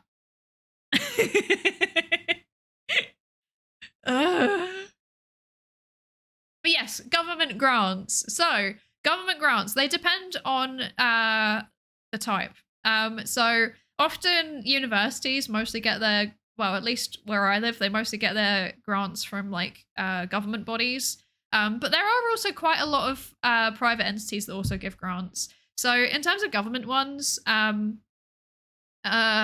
like Research Ireland, and then there's like UKRI. This may surprise you, but Research Ireland is the Irish one and UKRI is the UK one. And they're like government bodies, basically. They're not like in the government, but they're, you know, they're like a public institution that get government money and then they redistribute it to people that are doing projects that seem like they are worth investing in effectively. But except it's not an investment, it's a grant. So there's no expectation that any money comes back. It's more like they're trying to stimulate research and perhaps even things that come from research, such as patents. Yes, National Science Council in the Netherlands. Yes, exactly. Yes. Yes. Is it NVO? Is that the one? I have had interactions with NVO before. I may have been on a grant with them before, actually. That was a thing. Yes. So often what happens with that is very, very competitive. So they will have like they'll have a set amount of money for a set thing. So for example, in the UK, they kind of have like sub bodies, I guess, like sub granting agencies. So there's UKRI, which is the whole umbrella. And then within UKRI, there's kind of like sub organizations. So there is like AHRC, I think, which is Arts Humanities Research Council. There is EPSRC, which is Economics and Social Research Council? Wait, what's the P? I don't know. I forgot. Maybe ESRC is that one, and then EPSRC is physical science, actually. I'm not entirely sure. I think EPSRC is engineering and physical science, sorry, and then ESRC is the economics and social research. But yeah, so they have kind of like sub-organizations that then put out grant calls. So for example, EPSRC, the engineering and physical sciences one, that one might have one for science communication, which they actually do have at the minute. And a bunch of my colleagues were like, hey, you could apply for this. And I was like, I'm not in engineering or physical sciences, but thank you for the offer. I, in fact, am not doing anything to do with quantum computing or astronomy. Therefore, I cannot apply for this grant. But that's how it works. They'll be like, there is a set amount of like, I don't know, say 1 million for this grant pot, the science communication in astronomy grant pot. And then organizations can apply for up to 100,000 of it. And then people apply for it, and it's very, very competitive. Like, you have a really slim chance of getting it. You have to really like nail the projects, and you have to basically match what they are looking for in their funding with what you're doing in your project. You have to show how they match, and the more overlap you get, the more likely you are to get the grant. Yeah, so that's a thing. And then the other way that you can get your research funded is through philanthropic organizations. So basically, this is like rich people set up a foundation, and they're like, hello, foundation, I want you to give away all of my money to science. And normally what will happen is that like they're a bit more flexible. They're really incredibly competitive still, because it's not just universities that are applying. It's like, you know, charities and stuff as well that are doing on the ground programs. But they will have they'll have grant calls, or they will have like a network, and they will be like, welcome into our network. We think you're worth funding at some point. And eventually they might decide to give you money. And like I said, there's normally a lot less paperwork around it. But, you know, the flip side is that sometimes people can kind of treat you with an ick because you've taken money from a rich person, effectively. Some of them are like really, really, you know, they're like charitable bodies, and they are not associated with a rich person anymore. Like, it's been, you know, decades or even like centuries, and the rich people are no longer involved. So I think like I can't think of any off the top of my head. I guess like Templeton is probably a good example. Like, Templeton aren't treated with it. They're treated like they're just like a funding body. Technically they're not. They're like a foundation that was set up for specific purposes, and they grant money for those purposes. But a big chunk of what they grant money to is research. So yeah. Whereas like some of the others, you know, the ones that are like more recent and more immediately affiliated with rich people, like the Gates Foundation, for example, that if you get money from them, then sometimes people can treat you like kind of weird for it. They're like, oh, you took money from Bill Gates.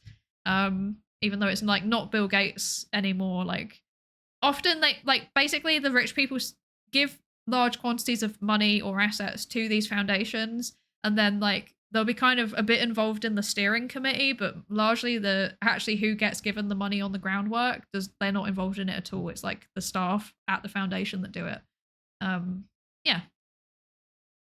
And to answer the question, have I been involved in that? Yes.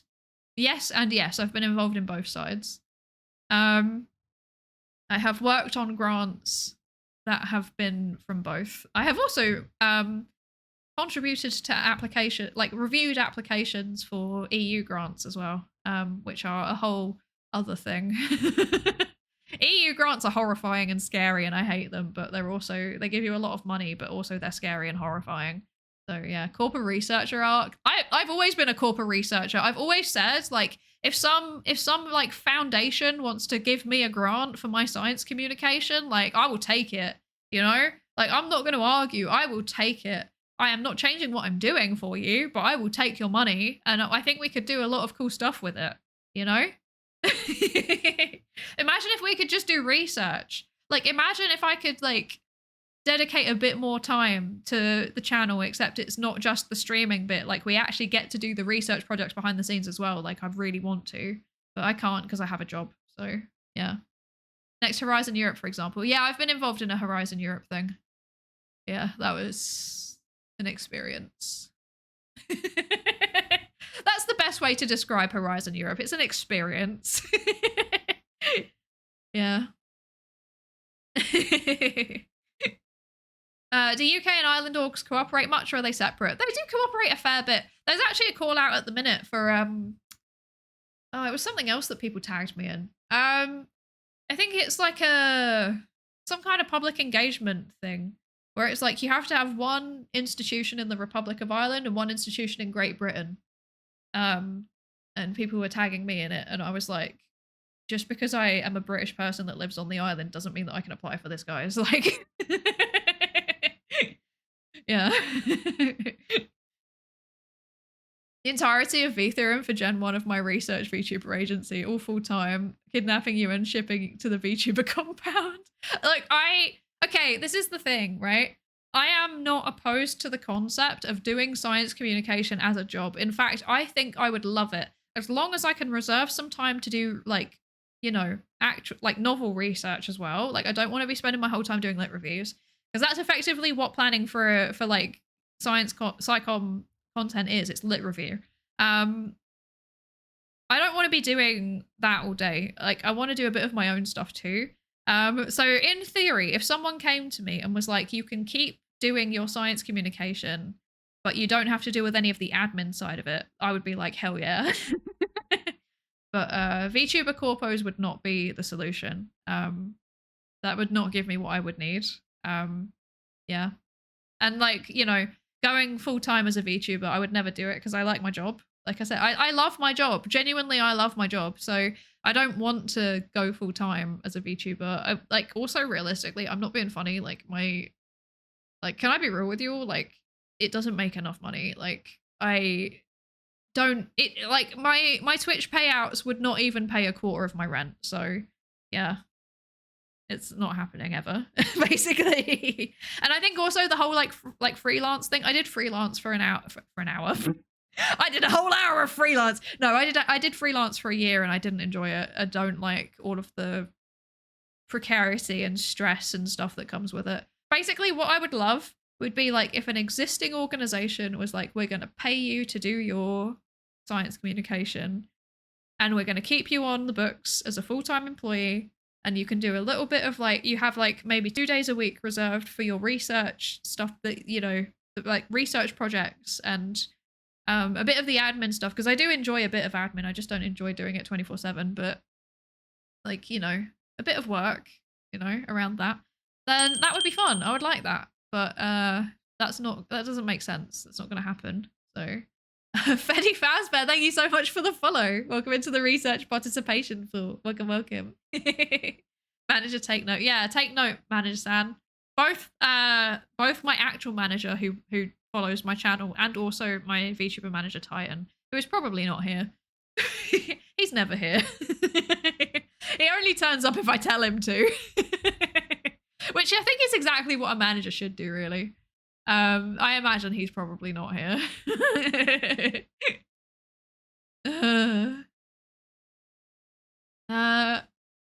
If you look at the Raid Shadow Legends sponsorship, I will never do a Raid Shadow Legends stream. I will not do it. I will do toilet paper stream. If they sponsor me, I will do toilet paper stream. Yeah.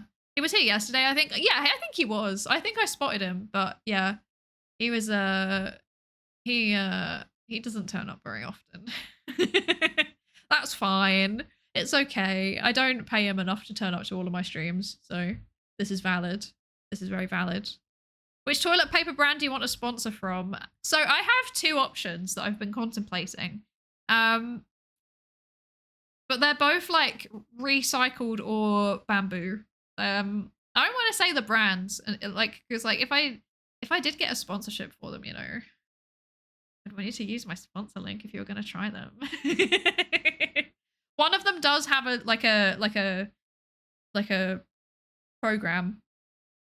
So in theory I could, and the other one doesn't, but I could ask. But also I think I prefer.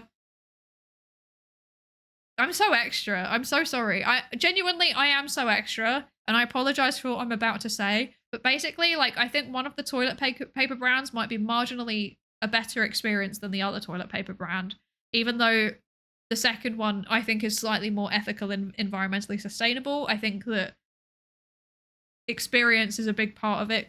Like how it feel, like the paper feel, basically, I think is a big part of it. And one of them's like more sustainable, but you know, not fun. So I'm doing mental maths in my head about what is the one that I'm gonna go with. I'm doing very serious research into this, everybody. I want you to know that. Like, I'm doing very, very serious research into my potential sponsors. Oh dear. Kleenex? No, I would never choose Kleenex. I would never choose Kleenex. Does Kleenex do toilet paper? Double blind? Yes. You truly love research? I really do. I really do. I take it very seriously. Oh dear. Oh. Engineering is not science, said for the purposes of triggering. Is that a distressing sentence? I feel like that's fairly obvious that engineering and science are different because they're focused on different things. Like, if an engineer got upset by someone saying, "Oh, but you're not doing science," then I would question their ability as an engineer because it means they fundamentally don't know the difference between the two disciplines. So, yeah. Ethical products aren't always the most cost efficient or practical. It's about finding a balance. That's exactly it. And like also availability, like one of the the more ethical one is, from what I can tell, seems to only ship to the UK and Ireland. So that's like missing out the majority of my audience, frankly, because like I can see where you're from. I can see where you're from. Like, hang on, if I open this, is this the one that tells me where you're all from? No, this one. This is the one that tells me where you're all from. Like, I can see that wow, it's gone up. A third of you are from the US. 10% of you are from Germany.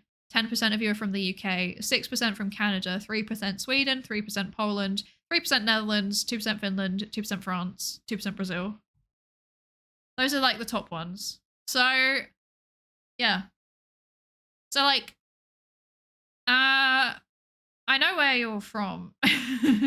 You can't see where the UK people are from. We're all on VPNs now. That's very true. It has gone down, actually. Unironically, it actually has gone down.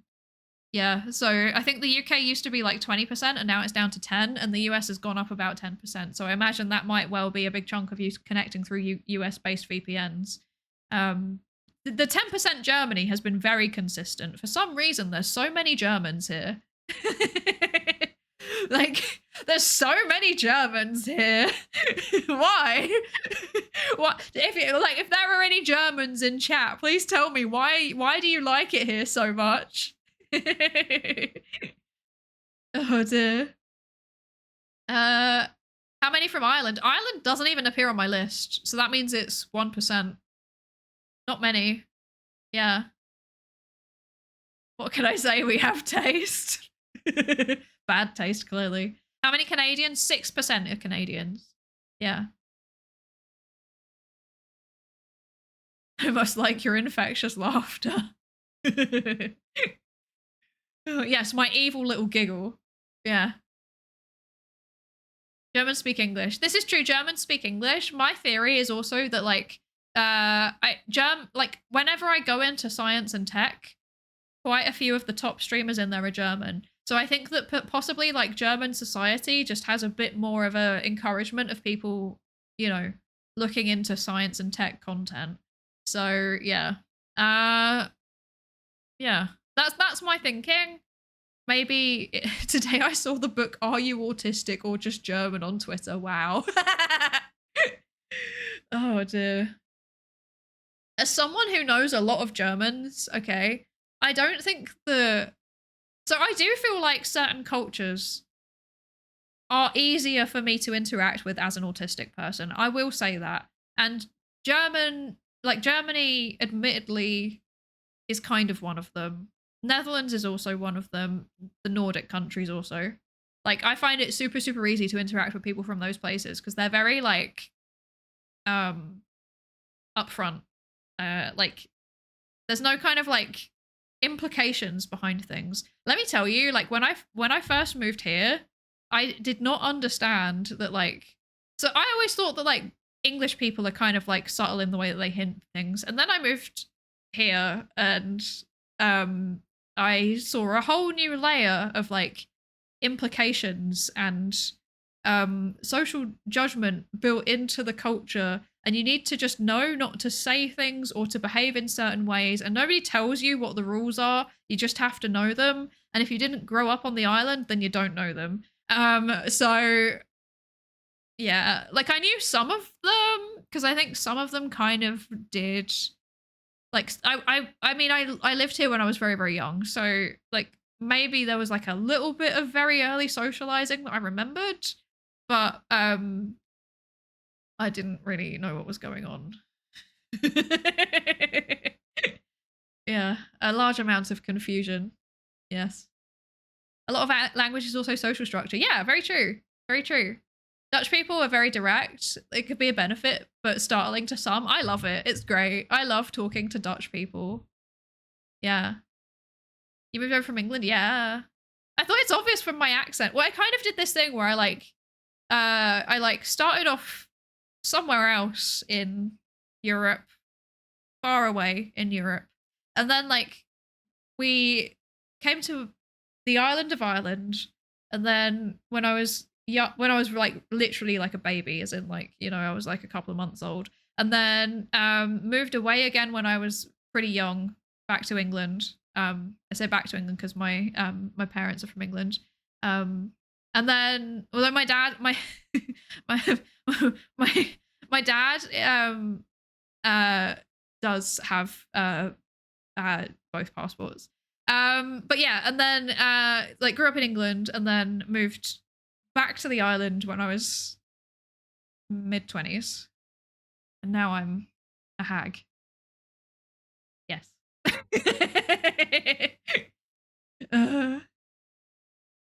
Yes. I don't know why, but a lot of the things that I hear most autistic people experience, I don't really have. That's really interesting. Even though I'm more likely than not I'm autistic. I mean, it might be that you're not autistic. It might also be that there's kind of like a cultural interaction, because like it's never just autism on its own. It's always like autism plus your socialization, right? So my experiences as like a British autistic cis woman are very different from even a British autistic cis man, and they're going to be different from like French people, and they're going to like autistic French people, and they're going to be different from autistic Polish people, and they're going to be different from autistic Greek people. And then even then, like say for example with autistic Greek people, like you know, again the experiences of cis men and cis women and then trans people all in Greece are going to be very different. So yeah, there's a lot of like intersectionality when it comes to neurodivergence. Yeah. Yeah.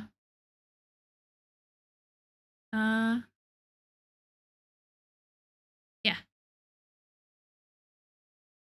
So you're not English born? Not technically, no. Yeah, just the island sounds ominous. The island. My prison island where I keep my mods. Oh dear. Do you know British social norms off the cuff you had to figure out? No, because they're so embedded into my psyche that I don't know them. Yeah. Yeah. I feel like I can understand a lot of things like facial expressions and metaphors, but I'm completely accent blind. That's so interesting. I'm pretty good at accents and I'm pretty good at metaphors, I think, normally. But like facial expressions, like, I don't know. Like when I look at someone and they're making any kind of face, I just don't know what's going on. And I also find it really like stressful to look at people. I find it really stressful to look at people. So I just don't. Oh dear. Every time I did an autism test, it basically told me, I don't know, go see a specialist, which sounds way too expensive for me to really look into it any further. That's so valid. That's the case for a lot of people, unfortunately. It's a shame. It's a shame. I mean, not everybody needs a diagnosis also. Just because you score highly on autistic traits on a test doesn't mean that you necessarily would benefit from a diagnosis. I benefited from a diagnosis because frankly, before I got it, I wasn't very functional. Like I'm gonna be completely real with you all. Like I didn't used to leave the house. I had really, really severe social anxiety because basically like I had so many bad social interactions, especially when I was a teenager, but throughout my whole like, you know, childhood as well, but especially when I was a teenager, that I developed really, really severe social anxiety, and it got to the point where I didn't leave the house. I didn't go to school. When I started uni, I didn't really talk to anyone at uni. I only started talking to people at uni because I was forced to, basically. And then it was while I was at uni, and actually my social anxiety was starting to get a little bit better, but still it wasn't very good. That I got a referral. But yeah, like basically my whole teenage years had been like people telling me that I was weird, and so I internalized this thing of like there's something wrong with me. And then when I turned 18, I finally managed, because basically like the mental health services for children and adolescents in the UK are abysmal. Like if you're not like imminently in danger, then you won't see anyone. So I was like on the waiting list for like 4 years or something, and they never saw me. And then I turned 18 and they were like, okay, we can't see you anymore, bye. But then as soon as I turned 18, my GP referred me for like a short course of cognitive behavioral therapy, and in some ways it was really helpful, but in other ways it wasn't helpful at all, because basically like the therapist was like, we need to focus on your social anxiety. So you've internalized this idea that like there's something wrong with you and that you're weird, but what if you're not weird? You know, what if it's just a negative thought? And I was like, no, this isn't a negative thought. This is like based on evidence. I have evidence. I told her the evidence. And she was just basically like, oh, you know, just like mental gymnastic your way out of thinking like that. And I was like, that's not going to work because I know that I'm weird. Like I get a lot of social feedback telling me as such.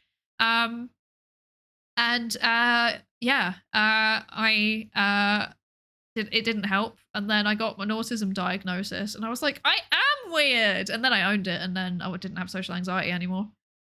I wish I was joking. Like that is unironically the process for how I got over my social anxiety, was that like I was kind of exposure therapying myself a little bit already, like without any prompting through university. And then I went and got my autism diagnosis, and it just totally shifted how I thought about myself. I went from going like, I'm weird because there's something wrong with me, I don't understand things for no reason, I'm just broken, to like, I have an actual like neurological difference that makes it difficult for me to understand social cues. And that's why I come across as weird. And I guess I am also actually a little bit weird. But now I know what this is. I know how to work with it. I can explain it to people, and I don't need to feel anxious about it anymore because I have a reason, basically. And it fixed me. So and now I don't have any social anxiety whatsoever. So yeah. Getting over social anxiety via the acquisition of data. Ironically, that was how it worked. Psydere learned a new move. Psydere learned weaponized autism. It's super effective. Do autistic people seem weird to you? No, they don't. I just think I'm weird. Like I think the weird thing and the autism thing are separate. I think I'm weird separately from being autistic. Maybe there's like a little bit of overlap, but largely I think they're just a bit different, actually. Oh dear. Knowing why can be big. It really was. Yeah, it really, really was for me. Like it changed a lot. So yeah. Also say on hi. Thank you for the lab safety race to check in. Thank you, thank you. Welcome in. I hope you're good. How's your book going? I've been meaning to ask, how's your book going? Give us the book update. I wish to know the book update. No pressure, by the way. But I would like to know.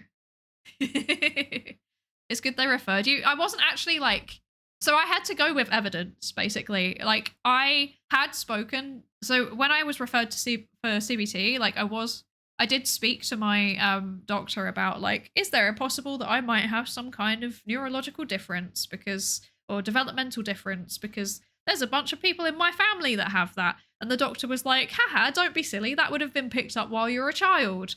And I was like, okay. And then I had to go and do like, I had to take part in research for university credits. and then they screened me out of one for being too autistic, basically. So that I had to do like a quiz that was like autistic traits, and I scored so high that I was, oh, it was not even like past the cutoff. Like the cutoff was like 25 out of 50, and I was 48. So yeah, I was a bit past the cutoff. I took those results with me to the doctor, and I was like, hey, remember when we talked about maybe I might have a neurodevelopmental difference? Look at this. The university found this. And then the doctor was like, oh, okay, I'm going to refer you now. And I was like, thank you, doctor. Yes, yes, yes.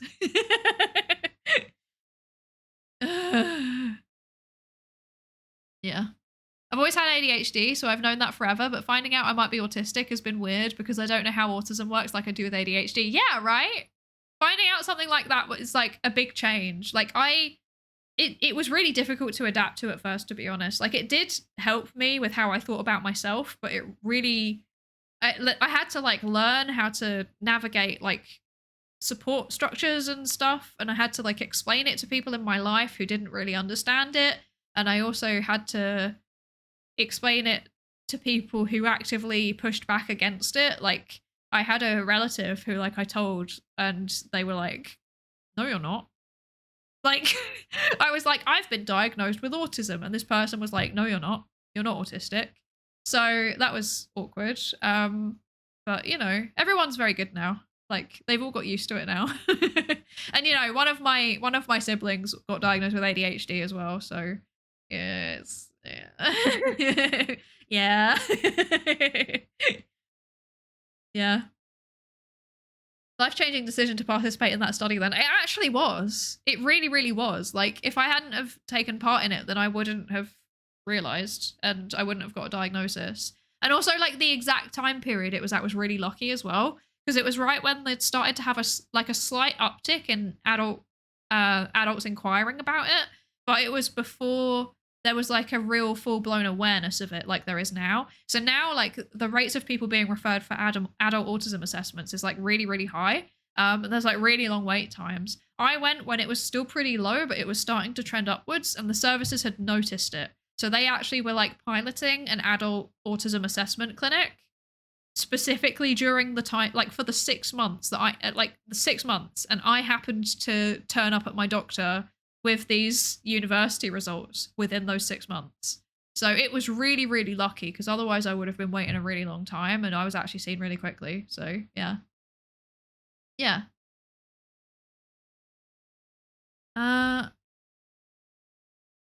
Ignoring the university results would have been malpractice. Yeah, I think so. I think once there's like another expert has weighed in on it, doctors are often a bit more open to doing something. The other thing that I've had a lot with doctors is like, oh yeah, come back in X many months and then if you're still having the problem, then we'll refer you. And then I can't get a second appointment. Like I was told, I think 2 years ago, come back in 3 months if you're still having sinusitis issues, and we'll refer you for an ENT doctor assessment. And then I tried to get a new appointment for, I think it was 4 months. I tried every day for 4 months before I gave up. Well, not literally every day, but you know, most, you know, it was like 3 or 4 times a week I was trying. And I didn't get through, and I gave up. So, yeah. Yeah. Well, I was screened for autism, and they were like, yeah, you have it, but you don't seem to be suffering, so you're not going to get a diagnosis. That's kind of frustrating, but I also kind of get it. I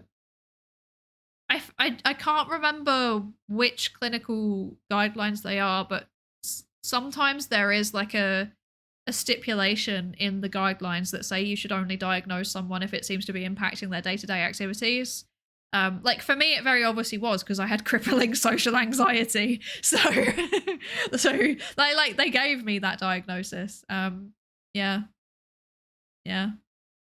My auntie still hasn't had me back in a year for a no surgery marked as emergency. Oh, I'm sorry. I'm having a similar thing at the minute. I had a, in quotes, emergency neurology referral a little, like in the summer. I was going to say a little while back. It's not a little while back. It was in July. And I got seen, I think a month ago maybe, and I finally started having my my actual assessments. Like I've had for some reason they managed to get me in for an EKG pretty much like straight away after that initial consult, but then, you know, like other things that are more important, like they basically told me you need an MRI before we know fully what's going on, and that's not going to happen for probably 6 months. So yeah, that do be the state of the health service. Yippee. Yay. Oh dear. I've had the flu for like a week, but 5 chapters done. Let's go. Well done. I hope you recover from the flu also. Why does everybody have the flu at the minute? Literally everybody I know seems to have the flu. I'm the only person who hasn't got it. And that's making me really, really nervous. Like, literally like half of my colleagues have got the flu, or like some kind of virus that like makes their throat hurt and stuff. I know a bunch of other people that have got it too. And like, why? Why is it just me? Why am I... What have I done to deserve this insulation from the disease? What is going on? Could be COVID. I mean, maybe. I don't know. Is COVID going around at the minute?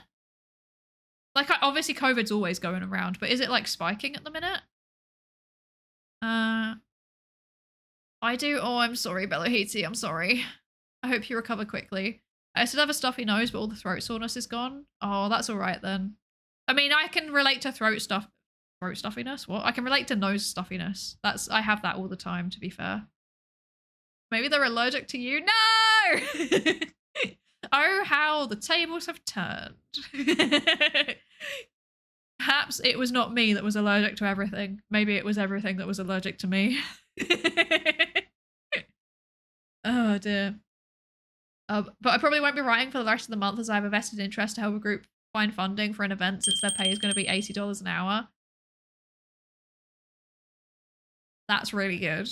You should definitely work on that. I want $80 an hour pay. What the heck? I do not have that. I do not have that. Read the Smith, thank you so much for the follow. Thank you, thank you. Welcome into the research participation pool. Welcome in.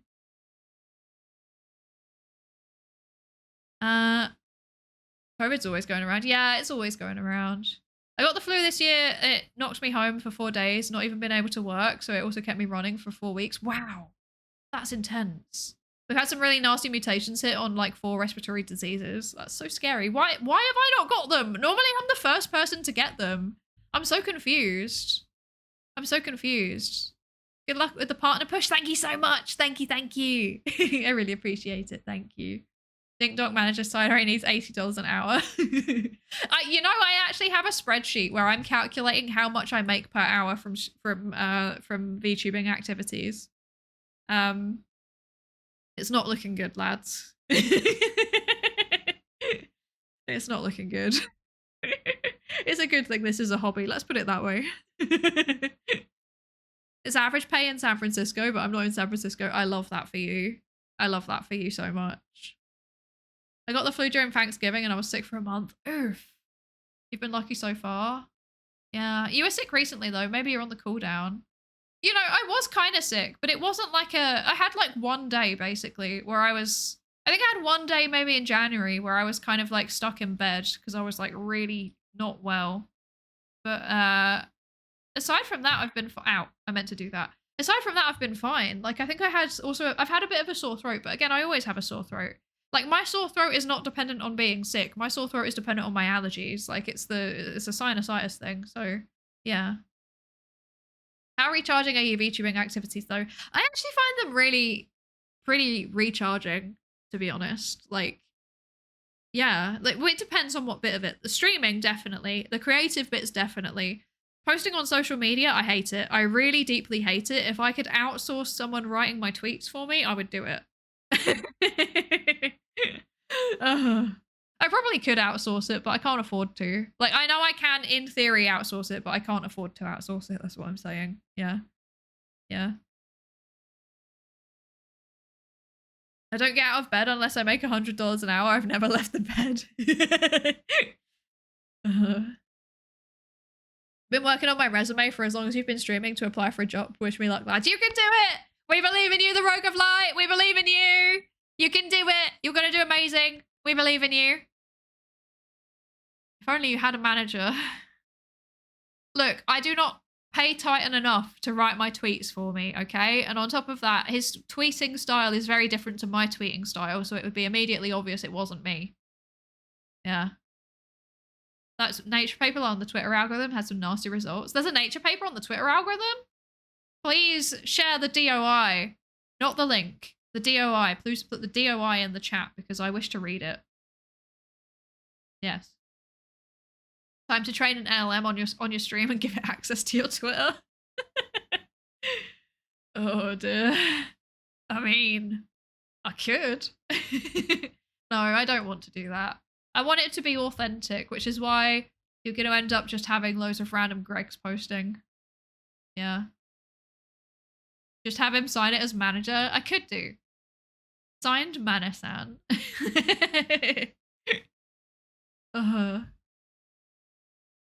This is so sad. Can we get 20 gifted for the spreadsheet? I haven't worked out the maths on how much I've earned from streaming over the past few months. I think it stops at... You know, I'm going to whip out the spreadsheet. Let me find the spreadsheet. I believe in transparency to a degree, so I will tell you what I earned in the most recent month that I have data for. Is this interesting? I hope so. It might be interesting for anybody who is planning on eventually one day being a streamer, I guess. So the most recent month that I have data for, I earned £1.37 an hour.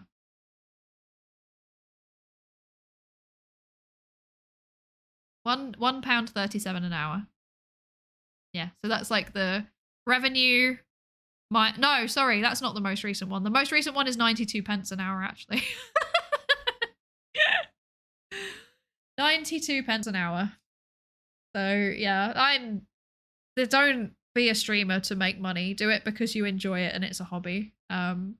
Yeah, it's terrible. Yeah, it's not great. How much is minimum wage again? I don't even know anymore. I don't even know, but more to the point, I know my minimum wage. Okay, I know my minimum wage, and it's not that. Like, you need to times that by like 100 to be getting my minimum wage. Yeah. £12.44. There is no way that that minimum wage is £12.44. Is it really that low? Let's have a look. National minimum wage in the United Kingdom. Ah, it's £12.71 from April if you are 21 and over. Is it really that low? Goodness gracious, no wonder people are struggling. Sorry, that makes me sound incredibly, like, you know, out of touch. Yeah, I am, because I am now a middle-class PhD holding scientist. I'm sorry. But like, to be fair, when I was TAing, which was literally like 2 years ago, I think they were like, look, it's so much above minimum wage, and it was like £15 an hour or something. It was like still really low.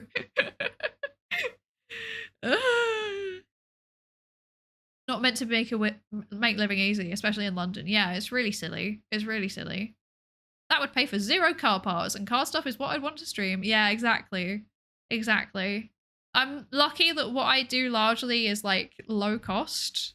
But you know, in case you can't tell by the numbers that I have shared, this is a hobby, and I put more of my own money into streaming related activities than I do in Twitch payouts. So let's say hypothetically, I made £150 off of a Twitch payout. That's still a lot of money. I'm not going to like downplay that. That's still a lot of money, but then I would be putting in about 300 of my own. That's roughly how it ends up working. I post a loss to HMRC every year, so yeah. Yeah. Pyrrha Command, thank you so much for the sub. Thank you. I really appreciate it. Thank you for joining the lab. Now you have to do research. You're a research assistant now. You read the terms and conditions of that contract, right? Thank you so much. You don't have to. You never have to, but it's always very appreciated. It does just go straight back into streaming. Like, my Twitch payout, I'm going to be so real with you all. Like, it immediately just goes to pay my manager and my editor because, yeah. Yeah. I work for minimum wage part-time, but I'm a student still. Yeah, it's kind of different when you're a student, I think. I worked minimum wage when I was a student also because I could well, I couldn't afford it really. I did a lot of hours. I ended up working like 20, 25 hours a week most weeks when I was a student, to be honest, which was not great. I shouldn't have done that. But I had to in order to afford to exist. But you know, most students have like family support. I had family emotional support, you know. Which is better than nothing. Ah, thank you for the nature paper. Thank you, thank you. Oh, political effects of X's feed algorithm. This sounds interesting. Thank you. I will add this to my collection by pasting this DOI link in here. There we go. Perfect. Now it's on my Zotero. Yippee! Yippee!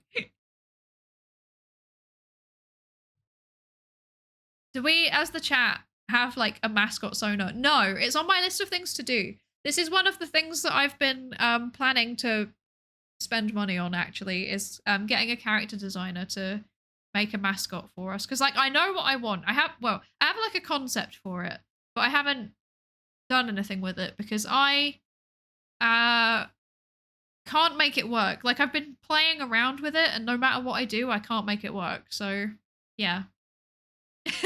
So I need professional help. I need help. I worked for $7.26 an hour in college. $1 above minimum wage. I knew my worth. Thank you for the lab safety register check-ins, Joe, Victor, and Fex. Thank you, thank you. Here's a thought. One SIM number lets you make 8 brand YouTube accounts. I wonder how much data you can gather by posting different shorts to all of those. Probably a lot, actually. Probably a lot. But then my VOD's YouTube channel is like monetized. I've got a YouTube partner on it, and I have not made, like, I've literally made zero. Nothing. I've made nothing. So yeah. I assume chat is just a brain with no blood. What would they even look like? Wait, it'd be like shriveled. Brains are grey. The blood flow is what makes people think that they're pink. But actually they're grey. That's why it's called grey matter. Believe it or not. I've dissected a brain. Autumn's looking rather ill today. This is my natural form. This is my, we all think it's a vampire, but it's actually my sickly Victorian child form, which is just me. This is how I truly am. Shumimi. No, because Shumimi's cute. Shumimi's cute. You can't say this. This is not true. Shumimi is not shriveled. She's cute. I've dissected a brain in a wet lab, right? Oh, wait. Yeah, something like that. You could say that, I guess. If there's a way to describe it, potentially. Something like that. Oh, dear. I'm glad you're comfortable enough in showing your true self. Thank you. Thank you, thank you. I hope you get better soon. Oh no, this is just who I truly am. There's no getting better from this.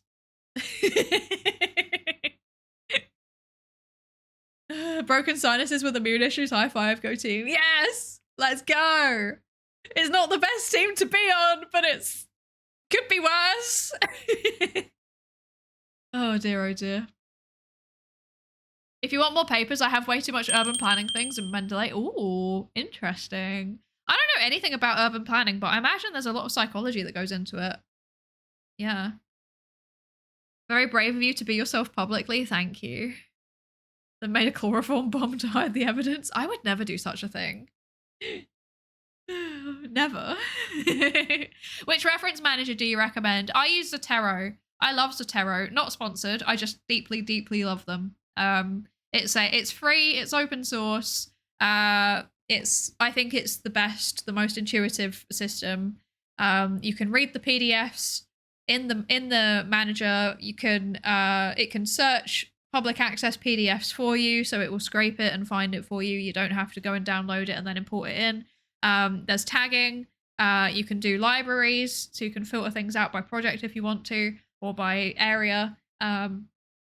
You can change the color of the PDFs. So if you don't like bright white background with black text, then you can change that. You can make it like dark background with white text, or you can make it sepia. You know, there's lots of, you can do custom stuff too. So yeah, lots of things that you can do with it. Very, very good. 10 out of 10. I love it. Yeah, and free and open source. Exactly.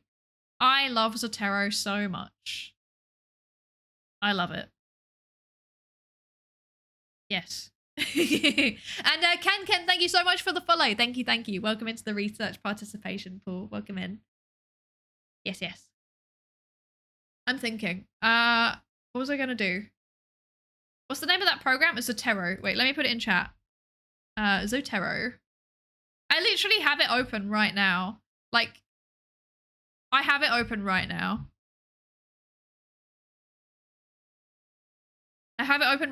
I'm looking at it.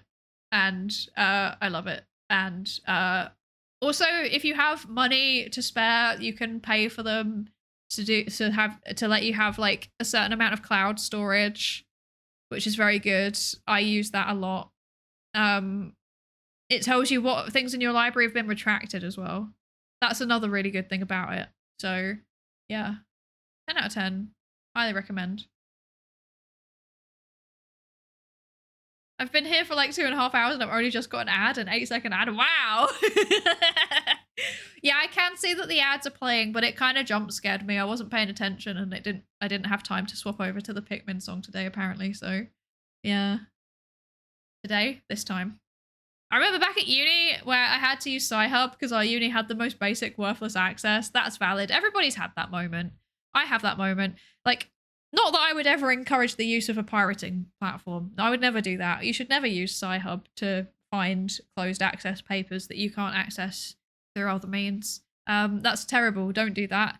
Don't do that. Sweats nervously. Yes, of course not. Yes, exactly. Yeah. Thank God, because I was hearing the Pikmin song for almost 20 hours and I'm finally not hearing it. Okay, you're free. You're free to try hard. You're free. Hi, Rye. Hi. How are you doing? I hope you're good. How are you doing? I hope you're doing all right. We at Psydere, at twitch.tuvalu respect copyright. Exactly. Think of the poor millionaire publishing corporations. Exactly. I could never affect their revenue by suggesting a pirating platform that is terrible, of course, and I would never endorse.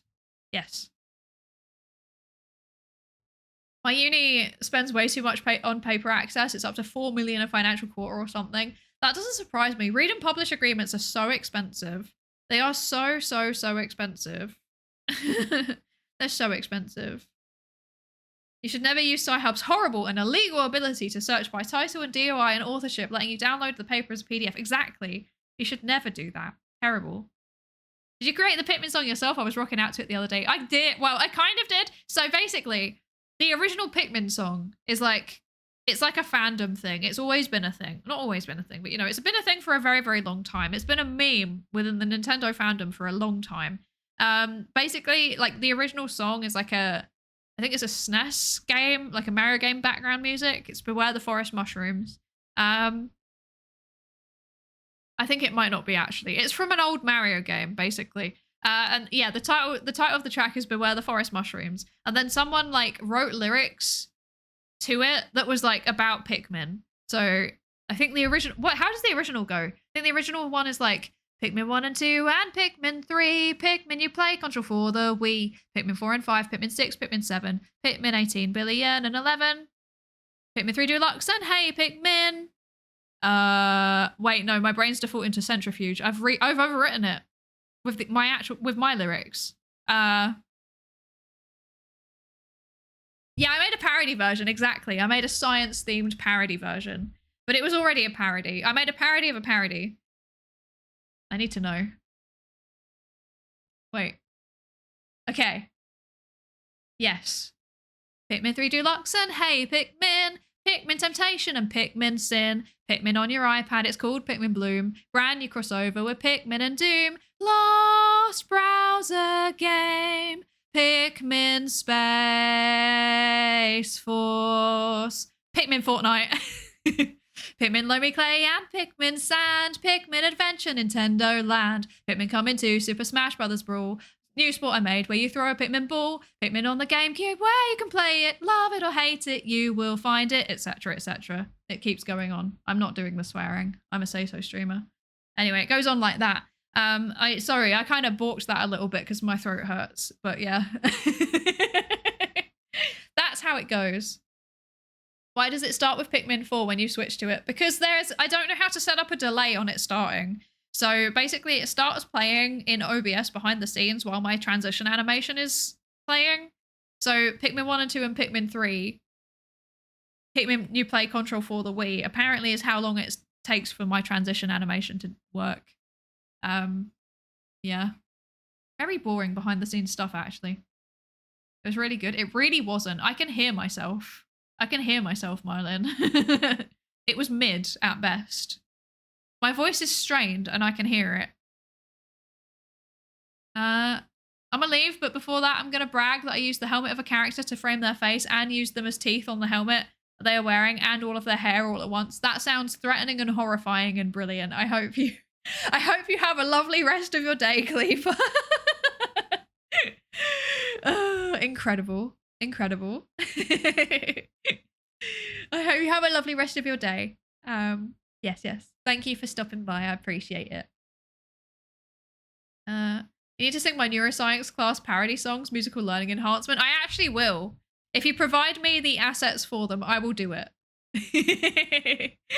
I'm doing okay. Back to rewriting my dissertation proposal again. They gave me a definitive draft due date of the 18th of March. And I get surgery next Tuesday, so I'm internally exploding. Oh, Lord. Oh, my goodness. I hope the surgery goes well. And I also hope that you get your draft done. That's two very stressful things combined into one. Why do things always happen at the same time? This was also my experience of doing a PhD. All of the things happened at the same time. Like, I'd have like 6 months where like I would just be kind of doing my research and not much would happen. And then suddenly, all at once, I'd have deadlines and all of the personal things go wrong. So like every time that I was meant to have like a annual progress review, in the lead up to it, something would go horribly wrong. One year, I got referred for an emergency referral to the hospital because they thought that I had leukemia. I didn't, thankfully. It turns out I had a genetic bleeding disorder. But that was scary. And I was like having to like manage my research deadlines, but I couldn't focus on anything because I was very stressed for obvious reasons. Yeah. You're wrong. You're a good singer. I'm average. I know I'm average. Thank you though, but I know I'm average. Yeah, I need to practice more. That's the thing. Like, because I didn't do anything musical really when I was a kid. Like I kind of like tried to teach myself bass guitar a little bit, but I wasn't really super committed to it. Like I know how to pick it up and I can kind of vaguely play a couple of things by ear. Well, I could. I probably can't anymore. It's been like 15 years. But back then I could. So yeah, but I really have no musical background whatsoever. And it's actually one of the things that I've always wanted to do. And I refuse to believe that like, I know as a psychologist, it's better if you start earlier because brain plasticity and stuff, but also I'm stubborn and I refuse to accept it. So I'm just going to start learning as an adult. I say it's never too late. Oh dear. As long as it doesn't get infected and it heals well, I should be okay to cram right within a week. Oh, I hope it all goes well. I hope it like heals quickly and there's no complications and you can cram and also that you can look after yourself while you're doing that too. Because yeah, I worry about you sometimes. Oh dear. She says, also being the person that people worry about. Something about grad school and academia, the storms will come at once, all the deadlines, and it's when there's like no more buffer time for doing things. Right? It's so cursed. It's so cursed. And I gotta say, it hasn't really changed since I've finished, to be honest. So maybe that is just the researcher life. Maybe that's just being an adult. Who knows? In my semester with my first 3 of the big exams to acquire my license, I got diagnosed with a chronic disease, so I totally feel that. Oh, I'm sorry. Yeah, I swear, it always happens all at once. It feels like it. Yeah. Life never happens in a convenient way. Yeah. We're constantly learning that our brain is far more plastic than we originally anticipated. Exactly. That's what I tell myself. And also I'm stubborn. I'm also just stubborn. Oh dear. I heard the suggestion that for language learning, the main driver is comprehensible input and enough samples. It might apply to other knowledge too. I think it might well be. Like, if that's what it is, then I'm probably okay, because like I listen to a lot of music, and a lot of the music that I listen to is like, it has a pretty easily discernible bass line. So I think I would be able to pick bass back up again, probably. But I want to actually learn properly this time, I think. But I also need to have the time to do it.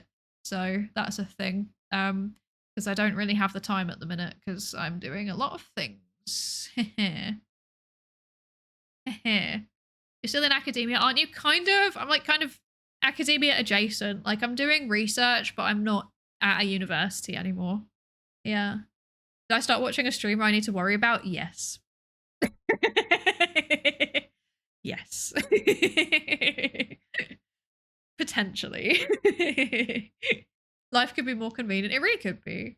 You gotta head out. Thank you so much for joining us, Jade Low. Thank you, thank you. I hope you have a lovely rest of your day. Yeah.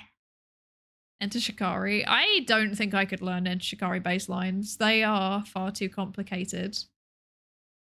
That explains why people have difficulties learning languages, because getting precise graded readers is pretty tricky. Yeah. But I feel like if you, I don't know, I get told that like my Polish pronunciation isn't that bad. And I've had a lot of Polish input, but like the bigger issue now is that I'm like, I forget words and I'm not very confident. So I think I literally would just need to sit down and memorize stuff. But I'm also like not committed to it. Like I'm not, I don't know. It would be for like talking to like family members mostly, because like aside from that, like everyone who I know who is Polish also speaks perfectly fluent English. So I don't really have a use for it. So then I forget like how to say it, but I can still kind of understand it. But even then, like if I'm even mildly stressed, I forget it. I can't process it anymore. I just forget all of it. So yeah. Yeah. Yeah.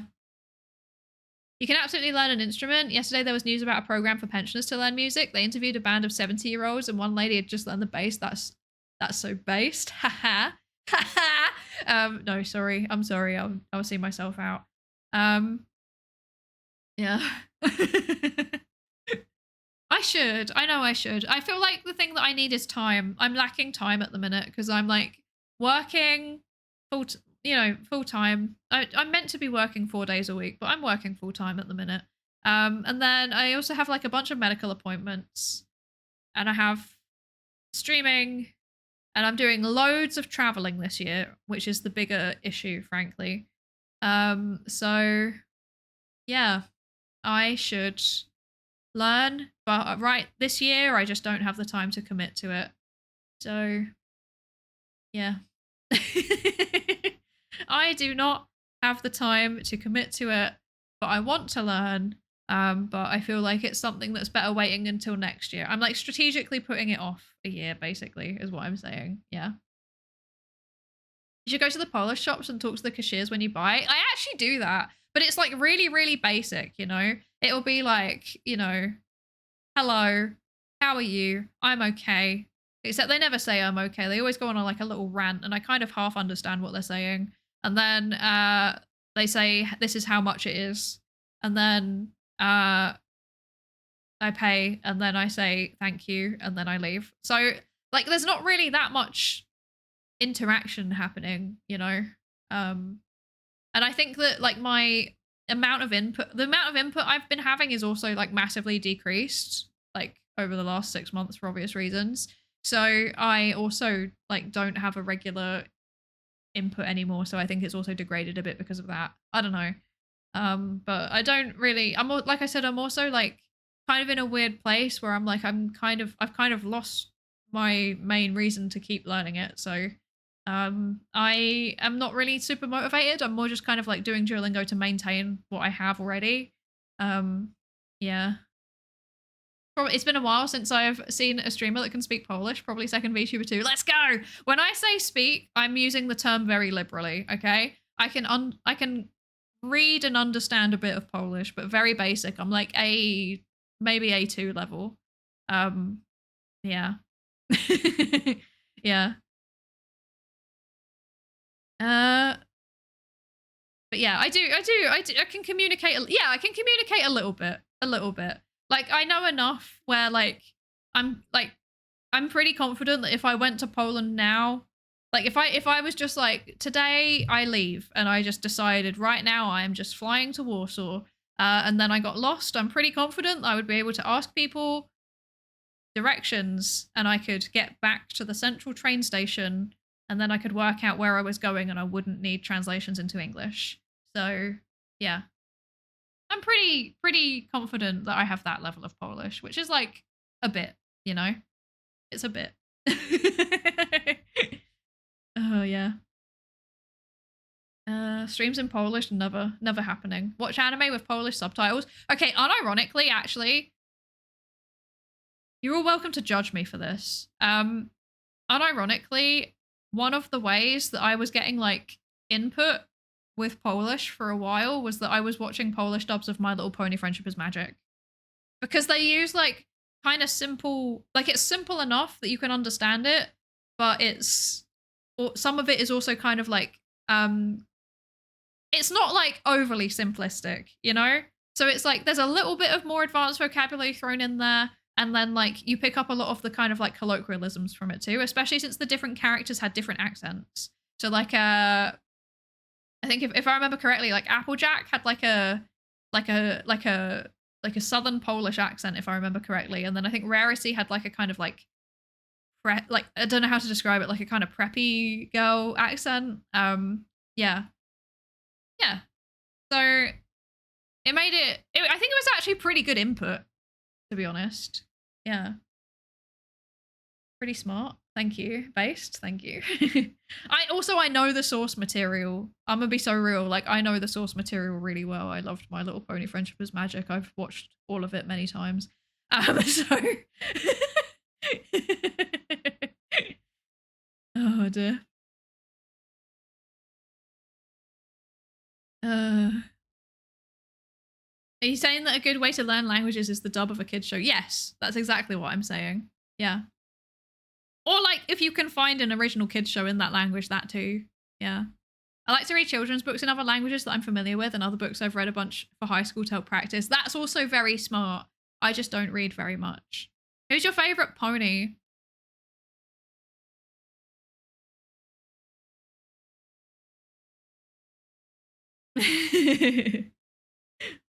I feel like this is like a personality test and it says something about you. And I'm not sure if I'm gonna like what it says about me. My favorite is Starlight Glimmer. So, but also it's like close second is Sunset Shimmer. Very, very close second, but yeah. Yeah. Oh my god, you like Starlight Glimmer too! I love her. She's so funny. I love her so much. She's very relatable, I think. We've all had like a little bit of a wacky political phase, but we grow out of it, you know? Like everybody's had that, you know?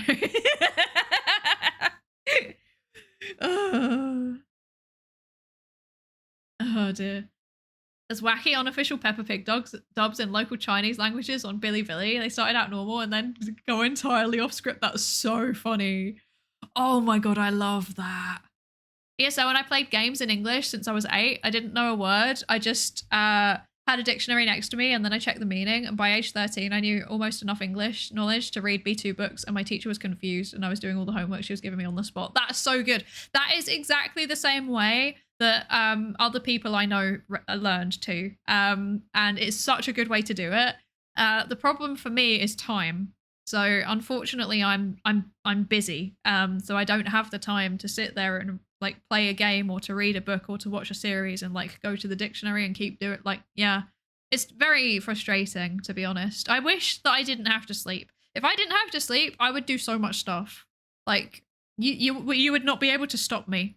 I think once someone asked me like if you could take a pill that you would just not sleep anymore, would you do it? And I was like, yeah, obviously.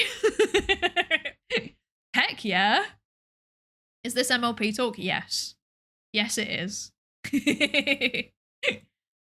I've been telling myself it's worth collecting all of my favorite series of Japanese otome games, because if I self-translate them, then I'll learn it better, but it takes so many hours to get through one game chapter. Yeah, right.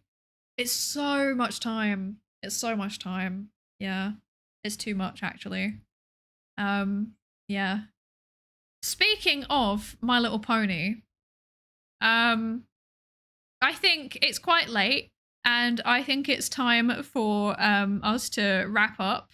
And I met a My Little Pony themed VTuber at AkumaCon who is absolutely lovely and also speaks a bit of Irish and sometimes like teaches Irish on the stream, like just little bits here and there. And I think it would be very thematic for us to go and raid. So I'm gonna wrap up here if that's okay. I'm saying this suddenly because I've just realized how much my throat hurts. Like I have been talking too much and I'm suddenly really, really hoarse. Beautiful transition. Thank you. Thank you. Thank you all so much for joining me today. I really, really appreciate it. I am going to be streaming again on Sunday. That's it.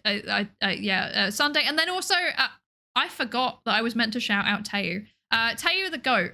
Everybody search up manually on twitch.tv, search Tayu the Goat. I'm going to be on Tayu's stream on Saturday. And then, wait, can I quickly do a shout out?